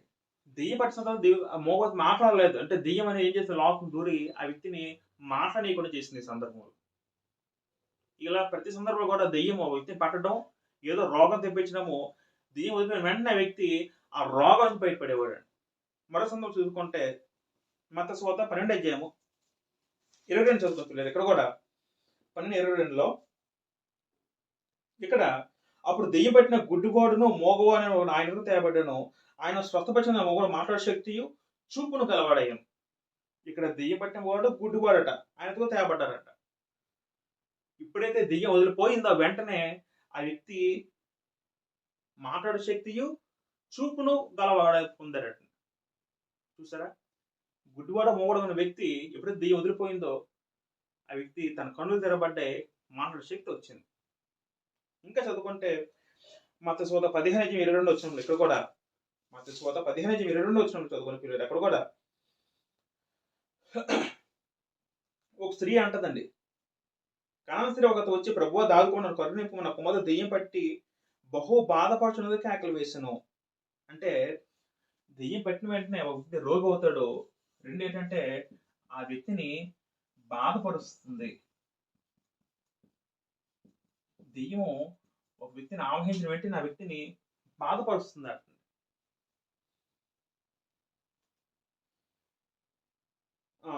తర్వాత బాధ పెడుతుంది. ఇంక మరో సందర్భం చదువుతా పిల్లలు, మార్కు సువార్త 9వ అధ్యాయము, మార్కు సువార్త 9వ అధ్యాయము 21, 25 చదువుకుంటే, ఇక్కడ కూడా సందర్భంలో మార్కు సువార్త 9వ అధ్యాయము 21, 20 చదువుకుంటే, అప్పుడు ఆయన ఒక దెయ్యము పట్టింది ఒక వ్యక్తికి. పట్టిన తర్వాత జాగ్రత్తగా వినండి. వీనికి సంభవించి ఎంతకాలం వాళ్ళ తండ్రి అడుగుగా బాల్యం నుండియే అంటాడండి. 22వ వచనంలో అది వాడిని నాశనం చేయవలనని తరచుగా అగ్నిలోను నీళ్ళలోను పడద్రోయును అంటారండి. ఆ సందర్భంలో ఒక వ్యక్తికి దెయ్యం పట్టిందంట. బాల్యం నుండే దెయ్యం పట్టిందట. పట్టిన వెంటనే ఆ వ్యక్తిని నీళ్ళలోకి అగ్నిలోకి పడదోసేస్తుందట ఆ దెయ్యం. ఇక్కడ చాంద్ర రోగం పదం ఉంటుందండి. ఆ వ్యక్తికి చాంద్ర రోగం వచ్చిందని అక్కడ ఉంటుందండి. అంటే ప్రియుల జాతి గమనిస్తే ఈ విధంగా ఇక్కడ ఏం చేస్తుందంటే ఈ సందర్భంలో నాశనం చేస్తుందండి. అంటే ఒక వ్యక్తిని నాశనం చేయడం పదం కూడా చూద్దాం. మనం చదువుకున్నాం 22వ వచనంలో అది వాడిని నాశనం చేయవలెనని. నాశనం అర్థం ఏంటి? ఆ వ్యక్తిని చంపేలేని వ్యక్తి దెయ్యం పట్టిన వెంటనే ఆ వ్యక్తి నీళ్ళలోకి పడిపోతున్నాడు, అగ్నిలో పడిపోతున్నాడు. అది దెయ్యం యొక్క ప్రభావం. వ్యక్తి నాశనం చేయాలని ప్రయత్నిస్తున్నాను. మనం చదువుకొని ఇందాక సేనా సందర్భంలో ఆ వ్యక్తి సమాధిలో తిరుగుచూ దిగంబరులే వాళ్ళు రాళ్లతో తమ ఒంటి మీద గాయపరుచుకొనొచ్చు. అంటే ఆ వ్యక్తులు ఎవరైతే సేన దెయ్యం పట్టిందో అందరూ కూడా ఆ దెయ్యాలను ఏం చేశాను తనతో రాళ్ళు తీసుకొని తన శరీరాన్ని గాయపరిచిన విధంగా చేస్తున్నాడు. తన శరీరాన్ని గాయపరుచుకునే విధంగా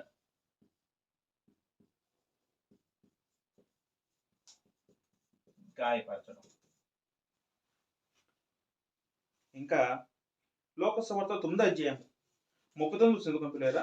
లోక సువార్త 9వ అధ్యాయము 39 వచ్చిన చదువుకుంటే ఇక్కడ కూడా ఒక సందర్భంలో దెయ్యం పట్టినప్పుడు ఏం జరుగుతుందో మనం ఆలోచించగలిగితే 9:39 లోక సువార్త ఇదిగో దెయ్యం పట్టినప్పుడు వాడు అకస్మాత్తుగా కేకలు వేయను, నురుగు కారును అది వాడిని విలువలాడించిన కనుక విలువలాడించు గాయపరచు వాడిని వదలకుండాను.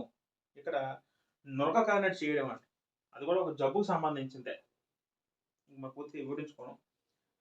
మరో సందర్భంలో లోకసువార్త 13వ అధ్యాయము 11 చదువుకుంటే లోకసువార్త 13వ అధ్యాయము 11 చదువుకునే పిల్లలు ఇక్కడ కూడా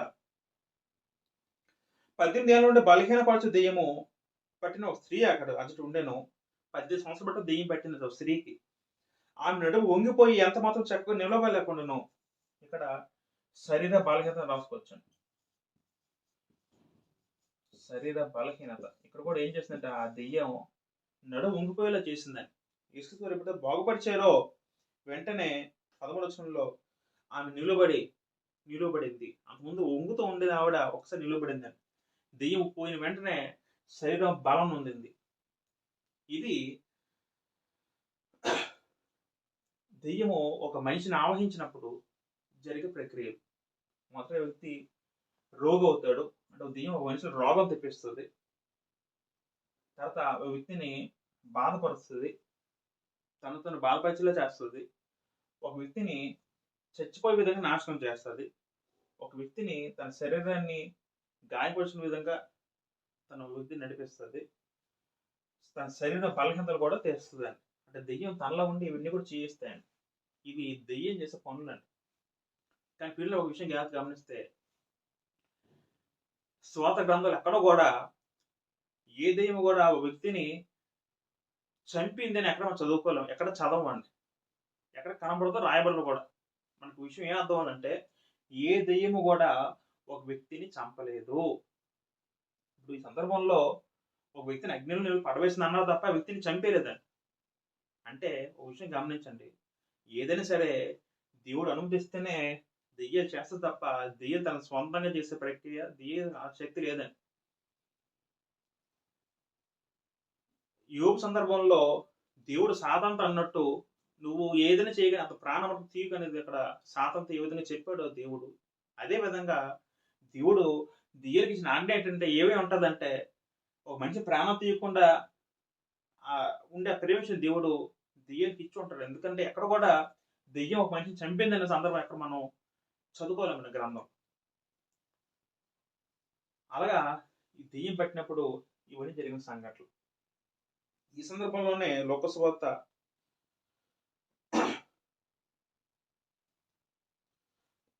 13వ అధ్యాయం 16 చదువుకున్న పిల్లలు ఇక్కడ అయితే దేవుడు యేసుక్రీస్తు వారు ఇవన్నీ చేస్తూ ఉంటే కొంతమంది ఏమో అక్కడ యూదుల పరిచయలేమో ఈయన దెయ్యం పెట్టినవాడు, ఈయన దెయ్యములకు అధిపతి అని ఒక సందర్భం కూడా అనడం చదువుకోగలం. మత్తయి 12 కూడా ఏమంటారంటే ఈయన బయల్జబూల్ అని అయ్యి ఉంటాడని సనుక్కుంటాడు యూదులు. అంటే ఈయన దెయ్యములకు అధిపతి, దెయ్యాలకు అధిపతి కాబట్టి ఈయన ఇవన్నీ చేయగలుగుతున్నాడు అని అంటూ సందర్భంలో అప్పుడు దేవుడు యేసుక్రీస్తు వారు ఏమంటారంటే నేను దేవుని వేరుతో లేదా దేవుని ఆత్మతో వెలగొట్టుచున్నానని అని చెప్పడం జరుగుతుందండి. అంటే ఇక్కడ ఇవి సాతాను సంబంధించి చెప్పడం జరుగుతుందండి. ఇదే లోకసూత కూడా 13-16 చదువుకుంటే లోకసూత 13-16 వచనంలో ఇదిగో 18 ఏళ్ల నుండి సాతాను బంధించిన అంటారండి. సాతాను బంధించిన అబ్రాము కుమార్తెని ఈమని అంటారండి. అంటే ఇక్కడ సాతాను బంధించి చెప్పారండి. సాతాను బంధించే సాతాను అని కాదు కానీ ఇవన్నీ కూడా ఈ దురాత్మలన్నీ కూడా వీళ్ళందరూ ఎవరు సేవకులు? సాతాను సేవకులు అన్నాడు. అంటే ఒక విషయం మనం ఆలోచించగలిగితే ఇప్పుడు ఆల్రెడీ పాదాలలో కొన్ని అపవిత్రాత్మలు దురాత్మలు ఉన్నాయి. అవి దేవదూతలు చేసిన పాపం చేసిన దేవదూతలు. అంటే పాపం అనగానే పాపం ఎవరు చేసినా దానికి హెడ్ ఎవరంటే సాతాను అండి. సాతాను వాడు ముఖ్య నాయకుడు అండి. అందుకే ఇక్కడ చేసింది సాతాను బంధించిందంటే సాతాను వచ్చి వాడొక్కడే బంధించిన కాదు కానీ సాతాను అనుచరులు దురాత్మలు అన్ని కూడా వాళ్ళు ఎవరు చేసినా అది సాతానికి ఆపాదించబడింది అనే విషయం అర్థం చేసుకోవాలి. రైట్. అది పిల్లరా మనం చదువుకున్నాం. పాత నిబంధనలు ఎక్కడ దెయ్యపడ్డ సందర్భం కనబడదు, సౌలు సిచ్యువేషన్ తప్పిస్తే. అందుకే మనం చదువుకున్నాం ఇశ్రాయేలు కూడా ఇలాంటి కార్యాలు ఎప్పుడు చూడలేదు అన్నారండి. ఇశ్రాయేల్ ఎప్పుడు కూడా ఇలాంటి కార్యం ఏమో జరగలేదు, చూడలేదు అన్నారు. ఒక మళ్ళీ అది జ్ఞాపకం చేస్తాను. మత్తయి సువార్త 9వ అధ్యాయం 33 చదువుకున్నప్పుడు పిల్లలు ఇక్కడ మత్తయి సువార్త 9వ అధ్యాయము 32-33 చదువుకుంటే దెయ్యము వెళ్ళగొట్టబడిన తర్వాత ఆ మోగోడు మాట్లాడగా జనసమూహంలో ఆశ్చర్యపడి ఇశ్రాయేలులో ఇలా ఎన్నడనూ కనబడలేదు చెప్పుకునేది. అదేంటి దెయ్యం పడడం ఏంటి, వెళ్ళిపోవడం ఏంటి, మాట్లాడడం ఇప్పుడు మేము చూడలేదే, వినలేదే అంటున్నాడు. అర్థం ఏంటి?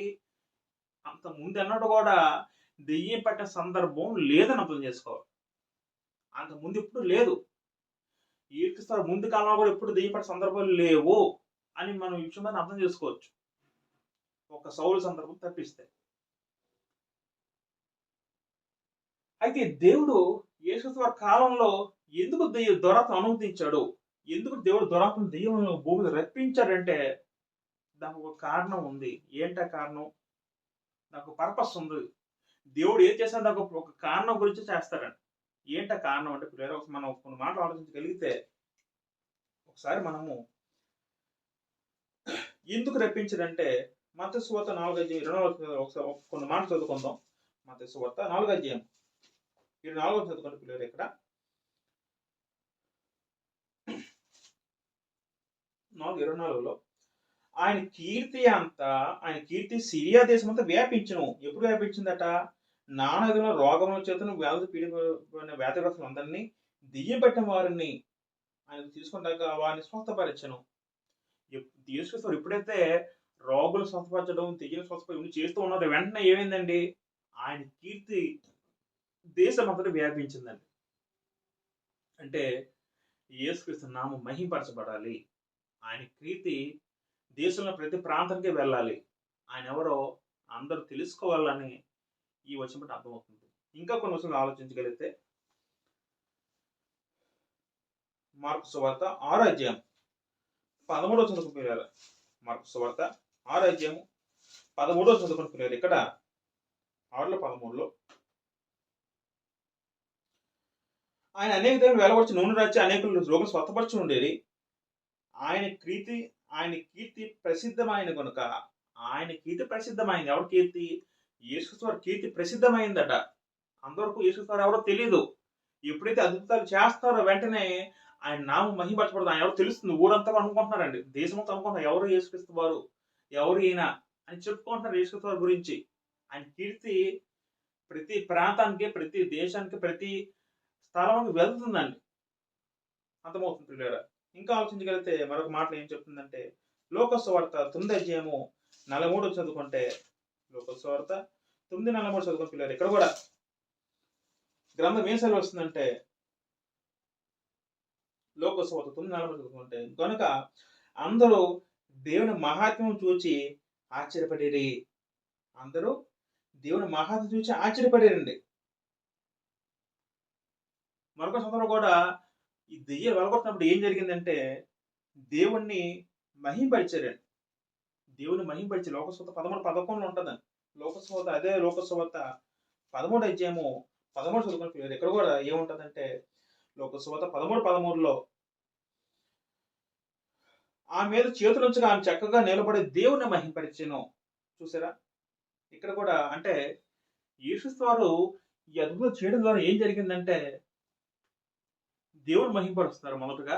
రెండోది ఏంటంటే యేసుక్రీస్తు వారు ఎవడో తెలుస్తుంది. ఆయన్ని నమ్ముతున్నారు, ఆయన విశ్వసిస్తున్నారు, ఆయన వెంబడిస్తున్నారు. అపోస్తలుల కార్యములు 19 అధ్యాయము 17-18 చదువుకుని పిల్లరా. అపోస్తలుల కార్యములు 19 అధ్యాయము 17-18 చదువుకోండి. ఇక్కడ సందర్భంలో పౌలు ఈ దెయ్యం పెట్టిన ఈ స్త్రీ అపవిత్రాత్మ పెట్టిన వెలగొట్టిన తర్వాత ఇక్కడ జాగ్రత్త గమనిస్తే 17లో ఈ సంగతి ఎఫెసులో ఉన్న కాపురమున్న సమస్త యూదులు గ్రీసులు తెలియవచ్చినప్పుడు అందరికీ భయం కలిగిన కనుక ప్రభువైన యేసు నామము గణపరచబడిను.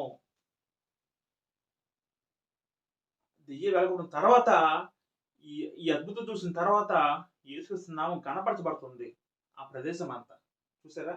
యేసు నామము ఎఫెసు పట్టణం మొత్తం కూడా గణపరచబడుతుందండి. అంటే దేవుడు ఎందుకు ఇంకా జాగ్రత్త గమనిస్తే 18వ వచనంలో విశ్వసించిన వారు అనేకులు వచ్చి తాము చేసిన వాటిని తెలియజేసి ఒప్పుకొనిరి. విశ్వసించిన వారు విశ్వసిస్తున్నాడు యేసుక్రీస్తు వారిని. అందుకు విశ్వాసం లేదు. ఎప్పుడైతే సూచక్రియలు అద్భుతాలు జరుగుతున్నాయో, దెయ్యాలు అలపడుతున్నాయో అందరూ నమ్ముతున్నారండి. అమ్మో, ఈయన మామూలు మనిషి కాదు, ఈయన మామూలు వ్యక్తి కాదు, ఈయన దేవుడి దగ్గర వచ్చిన వ్యక్తి, ఈయన దేవుని కుమారుడు. ఒక మాటలో చెప్పాలంటే యోహాను సువార్త 20:30 చదువుకుని పిల్లరా. మరి అనేక ఇతర సూచక్రియలో యేసు తన శిష్యులు చేసిన అవి గ్రంథంలో రాయబడి ఉండదు కానీ యేసు దేవుని కుమారుడైన మీరు నమ్మునట్లును, క్రీస్తుని మీరు నమ్మునట్లును, నమ్మి ఆయన విశ్వాస జీవం పొందినట్లు అవి రాయబడిను. సూచక్రియలు అంటే ఇది కూడా సూచక్రియలో భాగమే. దెయ్యం వెళ్ళగొట్టడం ఇవన్నీ ఎందుకు జరుగుతున్నాయి అంటే అందరం కూడా విశ్వాసం ఉంచాలి. అంటే దేవుడు ఎందుకు నడిపించారంటే దెయ్యాల వ్యక్తిని పట్టాలి, యేసుతో వెళ్ళగొట్టాలి, వెళ్ళగొట్టిన తర్వాత అందరూ కూడా యేసుక్రీస్తుని విశ్వాసం ఉంచాలి. ఇవన్నీ కూడా జరగాలి భూమి మీద. అది దేవుని యొక్క సంకల్పంలో భాగం. అది జరిగిన పిల్లలు. అయితే యేసుక్రీస్తు వారు ఈ అధికారం అనేది దెయ్యాలు వెలగొట్టడము అనేది ఎవరికి అనుగ్రహించారు? వాస్తవానికి ఆయన వెలగొట్టారు. ఎందుకంటే ఆయనకి శక్తి ఉంది, మనకు తెలుసు. యేసుతో ఎంత శక్తి అంటే ఒకసారి మనము మత్తయి సువార్త 8వ అధ్యాయము 15వ వచనం చదువుకుని పిల్లరా. మత్తయి సువార్త 8వ అధ్యాయము 17వ చదువుకుంటే ఆయన మాట వలన దెయ్యములు వెళ్ళగొట్టి రోగులను స్వస్థపరిచెను. మాట వలన దెయ్యం వెళ్ళగొట్టి ఆయన వెళ్ళిపో అనగానే ఒక దెయ్యం పెట్టిన ఒక వ్యక్తి నుండి దెయ్యం వెంటనే వెళ్ళిపోయేదాన్ని. ఒక మాట వల్ల వెళ్ళిపోయేది. ఒక గడియ కాదు, గంట కాదు, ఒక రోజు కాదని మాట వలన వెంటనే వెళ్ళిపోయేది దెయ్యం. అంటే యేసుక్రీస్తు మాట కూడా అంత శక్తివంతమైనది. ఆ విషయం అర్థం చేసుకోవాలి. అయితే పిల్లరా, అయితే మరి ఈ దెయ్యం వెళ్ళగొట్టే అధికారం మొదట ఎవరికి ఉందంటే యేసుక్రీస్తు వారికి ఉంది. యేసుక్రీస్తు వారికి అధికారం ఉంది, దెయ్యం వెళ్ళగొట్టే అధికారం. అంతేకాకుండా యేసుక్రీస్తు వారి అధికారాన్ని ఎవరికి దయచేశారంటే తన 12 మంది శిష్యులు దయచేశారు. మత్తయి సువార్త 10వ అధ్యాయం 1వ చదువుకుంటే ఆయన తన 12 మంది శిష్యులను పిలిచి అపవిత్రాత్మలు వెలగొట్టుటకు, ప్రతి విధమైన రోగములను, ప్రతి విధమైన వ్యాధి స్వస్థపరచుటకు వారికి అధికారం ఇచ్చును. ఎవరికి అధికారం ఇచ్చారట? యేసుక్రీస్తు వారు తన 12 మంది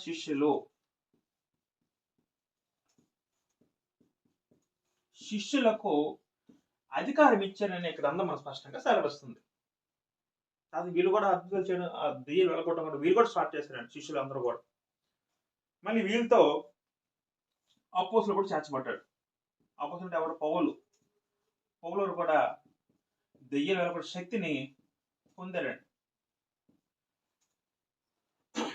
మనం చదువుకున్నాం. అపోస్తలుల 19 అధ్యాయము 15 వచనంలో అక్కడ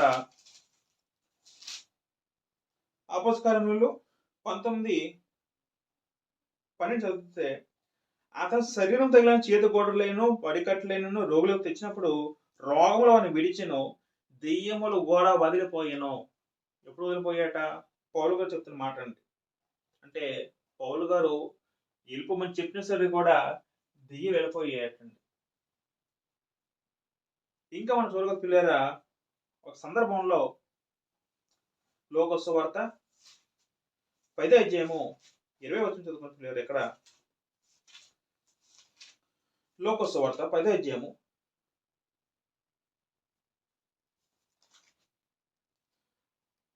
1వ వచనం చదువుకుంటే, అటు తర్వాత ప్రభు 70 మంది ఇతరులను నియమించి తాము వెళ్ళబోవు ప్రతి ఊరికి ప్రతి చోటుకి తనకంటే ముందుగా ఇద్దరిద్దరిని పంపాను.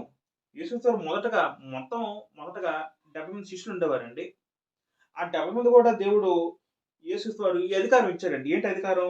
దెయ్యాలు వెళ్ళగొట్టే అధికారం ఇచ్చారండి మనకి. ఎందుకంటే అదే సువార్తలోని 10వ అధ్యాయం 15వ వచనంలో చదువుకొని పిల్లరా, ఆ 70 మంది శిష్యులు అన్నారండి. శిష్యులు అంటే ఎవరు?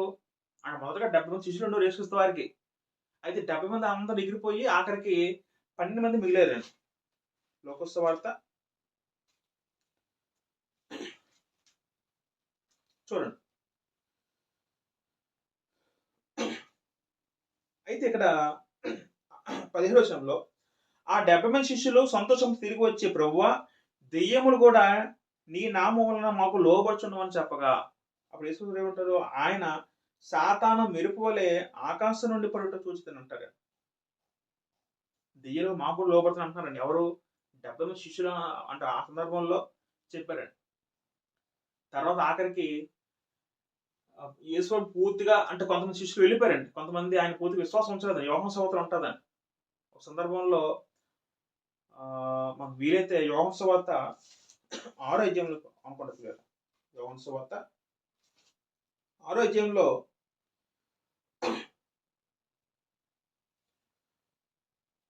మనం జాగ్రత్త గమనించలేదు. 6వ అధ్యాయంలో ఒకసారి 60వ వచనం చదువుకుందాం. 60వ వచనంలో, అప్పటి నుండి ఆయన శిష్యులు అనేకులు వెనక తీసి మరి ఎన్నడను ఆయనను వెంబడింపలేదు వచనం ఉంటది. వాసనకు ఒకప్పుడు యేసు శిష్యులు చాలా మంది ఉండేవారు. ఆఖరికి 12 మంది మిగులుతారండి. అంటే అందరూ కూడా అవిశ్వాసాలు, పూర్తి విశ్వాసం లేదు కానీ అందరూ వెళ్ళిపోయారు. 12 మంది మిగిలారండి. ఆ 12 మంది అంటే అపోస్తలులు. వీళ్ళు అపోస్తలులు పిలవబడ్డారు. రైట్. అయితే అధికారం అపోస్తలులకు ఉంది, 12 మంది శిష్యులకి ఉంది. అంటే యోధ మినహాయిస్తే ఏదో ప్లేస్ లో మత్తీయ అపోస్తలుల మొదటి అధ్యాయంలో ఉంటుందండి. మత్తీయ ఆయన కూడా అపోస్తలులు చేర్చబడ్డాడు. తర్వాత పౌలు కూడా అధికారం ఉంది. ఒక సందర్భంలో అపోస్తలుల 8వ అధ్యాయం చదువుకుంటే అక్కడ ఫిలిప్ అంటే ఎవరు? పరిచర్య చేయడానికి యెరూషలేము సంఘం అంతా కూడా 7 నియమించింది. 7 వ్యక్తుల్లో ఫిలిప్ ఒకరు. ఆ ఫిలిప్ అందరూ కూడా పేతురు చేతులుంచగా మనం నేర్చుకున్నాం కృపావరం పాట గురించి. పేతురు చేతులు ఉంచగా కృపావరం పొందిన వ్యక్తి అని. ఆ వ్యక్తి కూడా ఫిలిప్ కూడా ఆపదాత్మ వెలగొట్టే శక్తిని పొందారండి. అపోస్తలుల 8వ అధ్యాయంలో 5 నుంచి చదువుకుంటే 6 నుంచి చదువుకుందాం. జన సమూహంలో విని ఫిలిప్పు చేసిన సూచక్రియలు చూచినందుకు నాకు చెప్పిన మాటను ఏకమంతులు లక్ష్యముంచగా 7వ వచనంలో, అనేకులను పట్టిన అపవిత్రాత్మను పెద్ద కేకలు వేసి వారిని వదిలిపోయాను.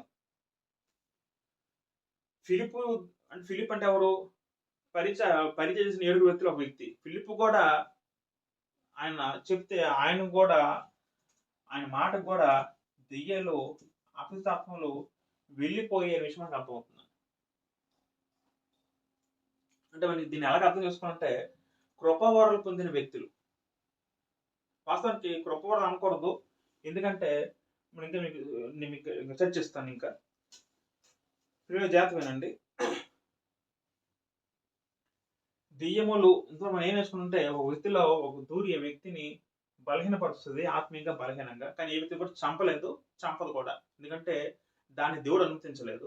రెండోది, దెయ్యాలు వెలగొట్టే అధికారము యేసుక్రీస్తు వారికి ఉంది, శిష్యులకు ఉంది. తర్వాత పరిచర్యకి నియమింపబడిన వారిలో ఫిలిప్ గారి బృందం ఉంది. రైట్. ఇప్పుడు ఎంతవరకు ఉంది, ఎంతవరకు కూడా ఈ దెయ్యాలు ఉన్నాయి, ఎంతవరకు దెయ్యం వెలగొట్టబడి ఉందని ఆలోచించగలిగితే, వాస్తవానికి పిల్లలు మనం జాగ్రత్తగా అబ్జర్వ్ చేస్తే దెయ్యాలు కూడా ఒకానొక కాలం వరకే ఉంది. అది పూర్తిగా అంటే ఇప్పుడు వరకు కూడా అది ఇంకా కంటిన్యూ అవటం లేదు. మీరు ఎలా చెప్పగలరంటే, ఒక ప్రవచనం ఉంది. జకర్యా గ్రంథము 13వ అధ్యాయము, జకర్యా గ్రంథము 13వ అధ్యాయము మొదటి వచనంతో పిల్లలు ఇక్కడ ఈ సందర్భంలో జకర్యా గ్రంథము 13వ అధ్యాయము మొదటి 2 వచనాల్లో అక్కడ ఒక ప్రవచనం ఉంటుందండి. ఆ ప్రవచనం నెరవేర్పు ఉంటుంది. ప్రవచనం నెరవేర్పు భాగంగా అపవిత్రాత్మలు ఇంకా నేను ఉంచనని దేవుడు అక్కడ ఆ గ్రంథంలో చెప్తాడు. అదే మనం ఆలోచిద్దాం ఒకసారి. జకర్యా గ్రంథము 13వ అధ్యాయము మొదటి 2 వచనాలండి. ఆ దినమున పాపమును అపవిత్రతను పరిహరించుటకే దావీదు సంత వారి కొరకును యెరూషలేము నివాసుల కొరకును ఓట ఒకటి తీయబడెను. ఈ వచ్చిన జాగ్రత్త చేయగలిగితే ఆ దినం నుండి ఎప్పుడంటే అది యేసుక్రీస్తు వారు శిలువ మనం ఇక్కడ రోజండి. ఆ దినమున ఓట ఒకటి తీయబడను. ఓట అంటే అర్థం ఏంటంటే యేసుక్రీస్తు వారి రక్తము, యేసుక్రీస్తు పరిశుద్ధ రక్తం చిందింపబడినప్పుడు, ఆయన రక్తం నేల పడినప్పుడు అప్పుడు ఏం జరుగుతుందంట?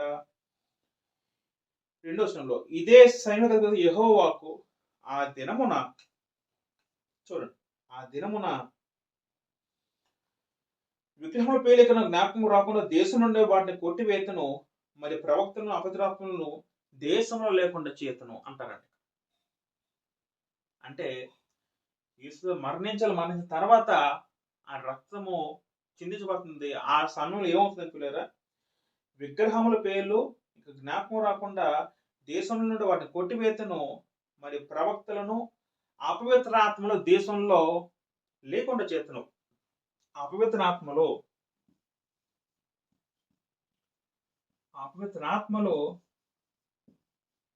లేకుండా చేస్తానని దేవుడు ఇక్కడ ముందే సాక్ష్యం ఇచ్చాడండి. మరి ఉండకుండా చేస్తానని ముందే చెప్పాడండి. ఇప్పుడు అవుతుంది అది యేసుతో మరణం తర్వాత జరుగుతుందండి. ఇంకా అపవిత్రాత్మలు ఇంక మరి ఉండబట్ట. ఇంకా అపవిత్రాత్మలు దేశంలో లేకుండా చేస్తాను మరి ఇంక ఉండబట్ట. ఎప్పుడు ఉండబట్ట ఇవి? యేసు తర్వాత కాలం మనకు ఉండవని ఇక్కడ ముందే ప్రవచనం దేవుడు జకర్యా ద్వారా రాయించారు.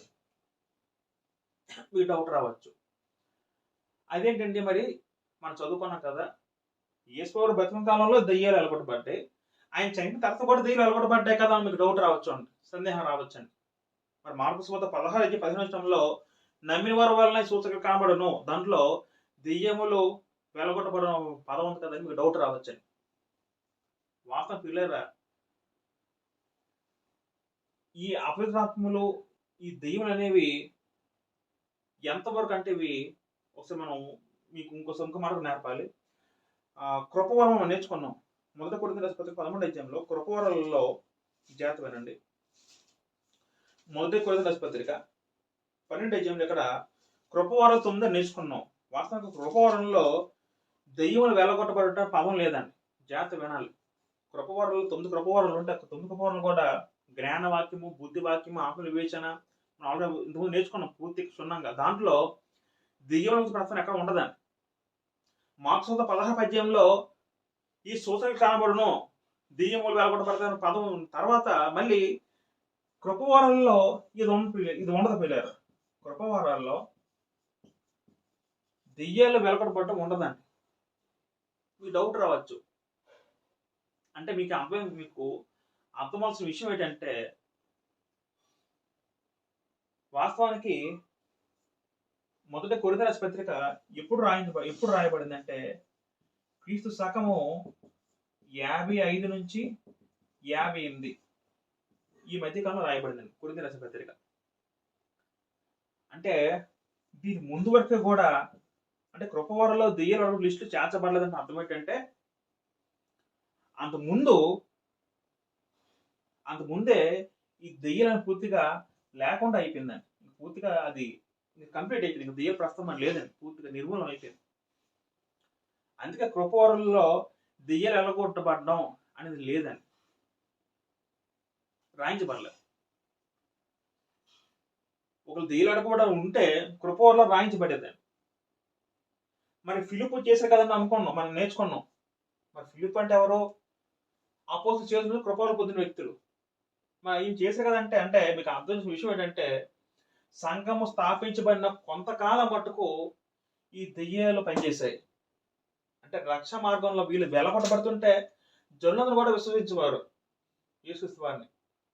అప్పటికి వాక్యం ఇంకా పూర్తిగా రాలేదు, వాక్యం స్థిరపరచబడలేదు. జాగ్రత్త వినాలి, వాక్యం పూర్తిగా క్రొత్త నిబంధనలు రాయించబడలేదు, స్థిరపరచబడలేదు. అందుకే 1 కొరింథీ 13 చదువుకుంటాం. ఎందుకు చదువుకుంటే 10వ వచనంలో పూర్ణమైనది వచ్చినప్పుడు పూర్ణం కాని నిరర్ధకమగును. చూడండి, పూర్ణమైనది వచ్చినప్పుడు పూర్ణం కాంది నిరర్ధకమగును అంటే అర్థం ఏంటి? పూర్ణమైన అంటే అర్థం ఏంటంటే మనం నేర్చుకున్నాం, ఇంతకుముందు కూడా చెప్పాను. యాకోబు పత్రిక 1వ అధ్యాయము 20వ వచనంలో స్వాతంత్రం ఇచ్చేమో సంపూర్ణ నియమం అన్నారండి. అంటే అర్థం ఏంటంటే క్రొత్త నిబంధన. ఇంతకుముందు వాక్యము నోటి మాట ద్వారా ఉండేవి, ఆ వాక్యము తర్వాత స్థిరపరచబడింది. స్థిరపరచడం అర్థం ఏంటంటే గ్రంథం చేయబడి మన చేతికి వచ్చింది క్రొత్త నిబంధన. అప్పుడు క్రొత్త నిబంధన సంఘం ఎలా నడిపించబడింది అంటే కృపావరాల ద్వారా నడిపించబడేయండి. అప్పటికి ఇంకా కొత్త నిబంధన చేతిలో లేదు, కానీ ఇప్పుడు కొత్త నిబంధన లిఖించబడి మన చేతిలోకి వచ్చింది. దాన్నే వాక్యము స్థిరపరచబడడం అన్నారండి. మార్కు సువార్త 16 అధ్యాయం కూడా 16 చదువుకుంటే అక్కడ కూడా మార్కు సువార్త 16 అధ్యాయము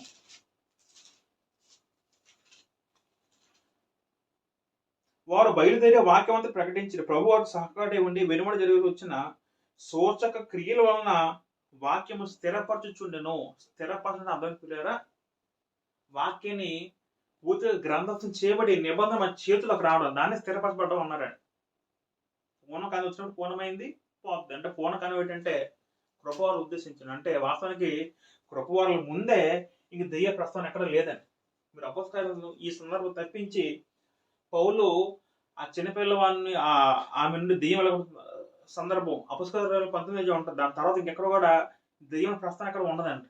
ఇంకెవరికైనా దెయ్యం పట్టడం లేకపోతే ఇంకా వెలగొట్టబట్టి ఎక్కడ కూడా లిఖించబడలేదు. ఇప్పుడు మనకి ఏం అనుకుంటుందంటే వాస్తవానికి ప్రవచనం నెరవేర్పండి. ఇప్పుడు తీసుకు మరణించారో ఆ ఓట ఇప్పుడు తీయబడిందో అప్పటి నుంచి కూడా అపవిత్రత ఇంక ఉండనే కూడా చేతులకు ఇక్కడ దేవుడు ముందు ప్రవచించాడు ప్రవక్తల ద్వారా. దాని నెరవేర్పు బాగా ఇప్పుడు ఏముందంటే ఇంక మరి దెయ్యములు అనేవి ఇంకా మరి ఇంక పూర్తిగా లేవండి. కొంతకాలం వరకు ఉన్నాయి, ఇంచుమించు 55 ముందు వరకు ఉన్నాయండి. యేసు కాలం నుండి 55 ముందు వరకు కూడా దెయ్యాల ప్రస్తావన తర్వాత ఇంకా దెయ్యాల ప్రస్తావన మరి ఇంకా లేదు. ప్రస్తుతానికి క్లియర్ దేవుడు ఇంకా మొత్తం ఇంకా స్టాప్ చేశాడు.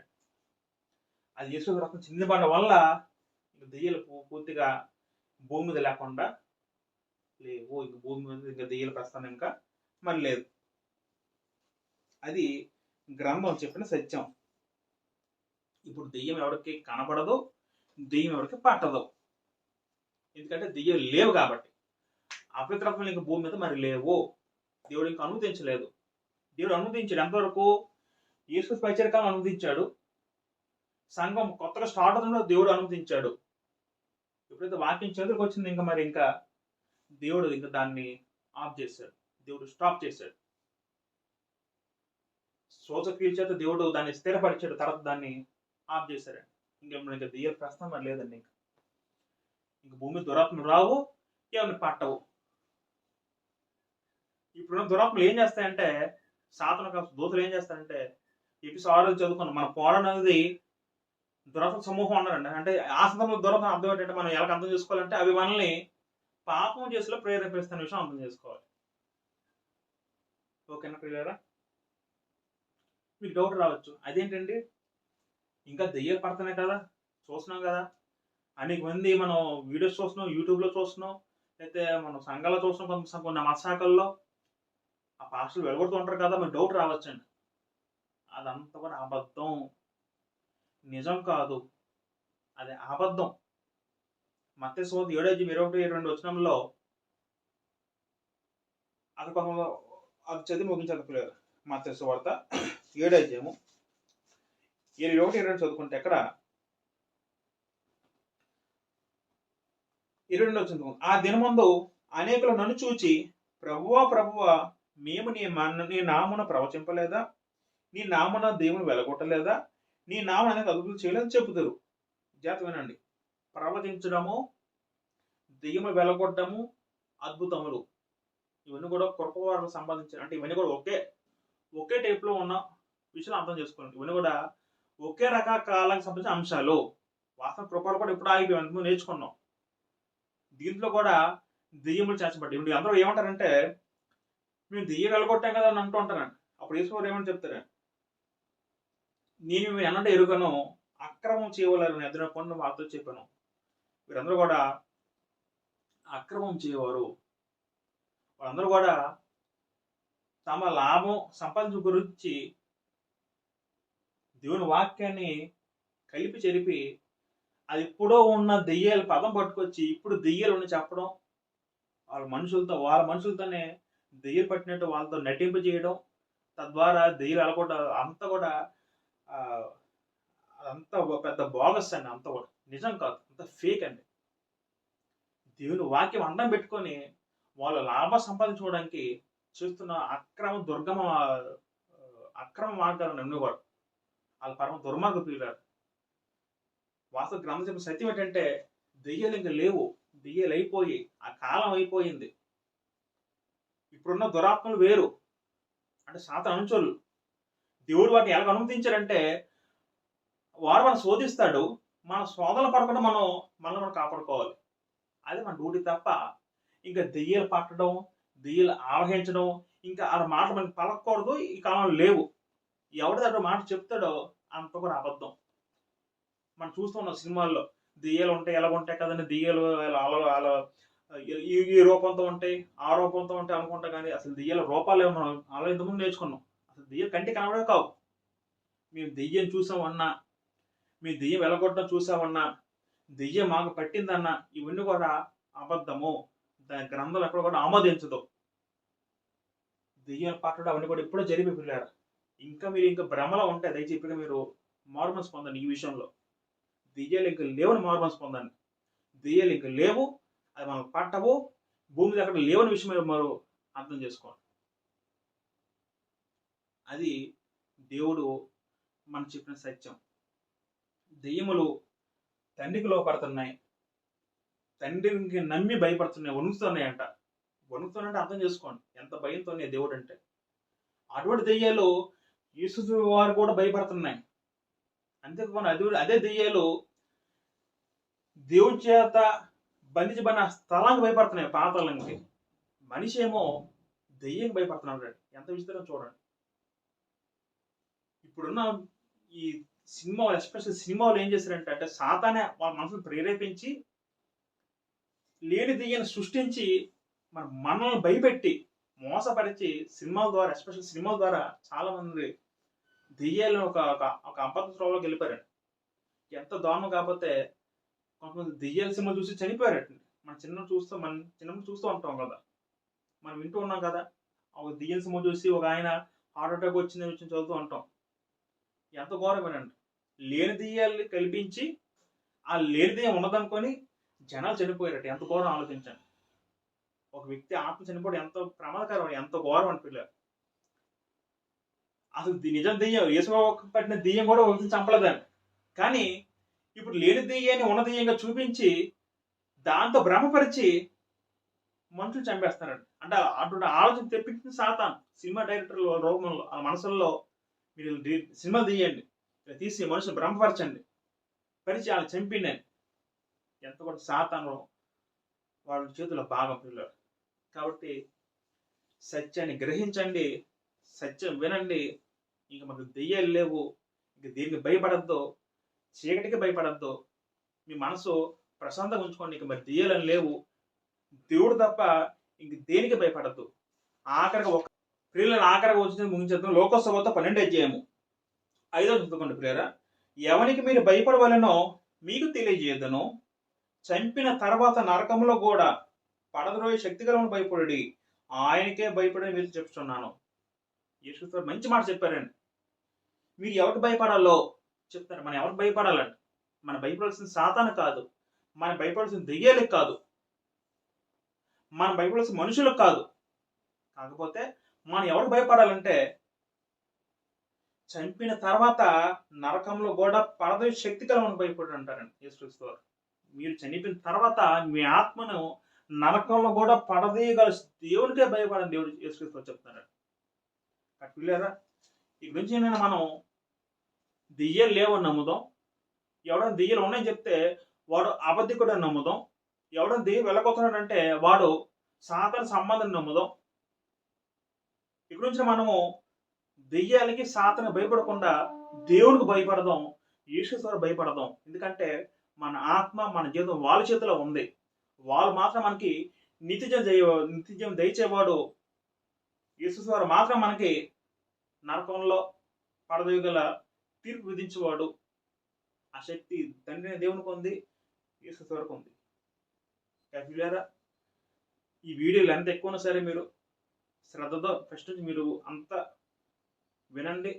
చెప్పిన మాటలు మీరు కూడా ధ్యానించండి, చదవండి, మారుమనసు పొందండి. దెయ్యం విషయంలో మరొకరికి ఈ సత్యాన్ని తెలియజేసే ప్రయత్నం చేయండి, షేర్ చేయండి వీడియోను. ఇంతవరకు ఓపికగా ఆసక్తితో విన్న సహోదరులందరికీ మరొకసారి నా యొక్క హృదయపూర్వక వందనం తెలియజేసుకుంటూ ఇంతతో ముగిస్తున్నాను. అందరికీ వందనాలండి.